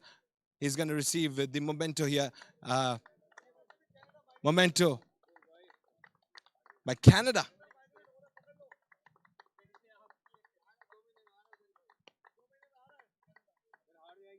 And now, Iftikhar, you're going to join me because Iftikhar Khan, you're going to join me. And umpires, if they're here, umpires, if they are here, if you are hearing me,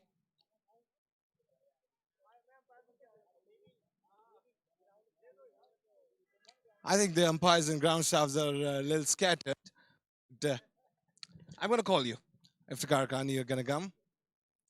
And you're going to just show that there are the mementos here for the umpires and for the ground staff. And I guess, Khalid, you're going to also come. And we're just showing you the memento. And I promise you, we're going to give to the umpires and the ground staffs the mementos by Canada for a friendly gesture. Thank you so much. Thank you so much, Khalid. Thank you. Back to the commentary box.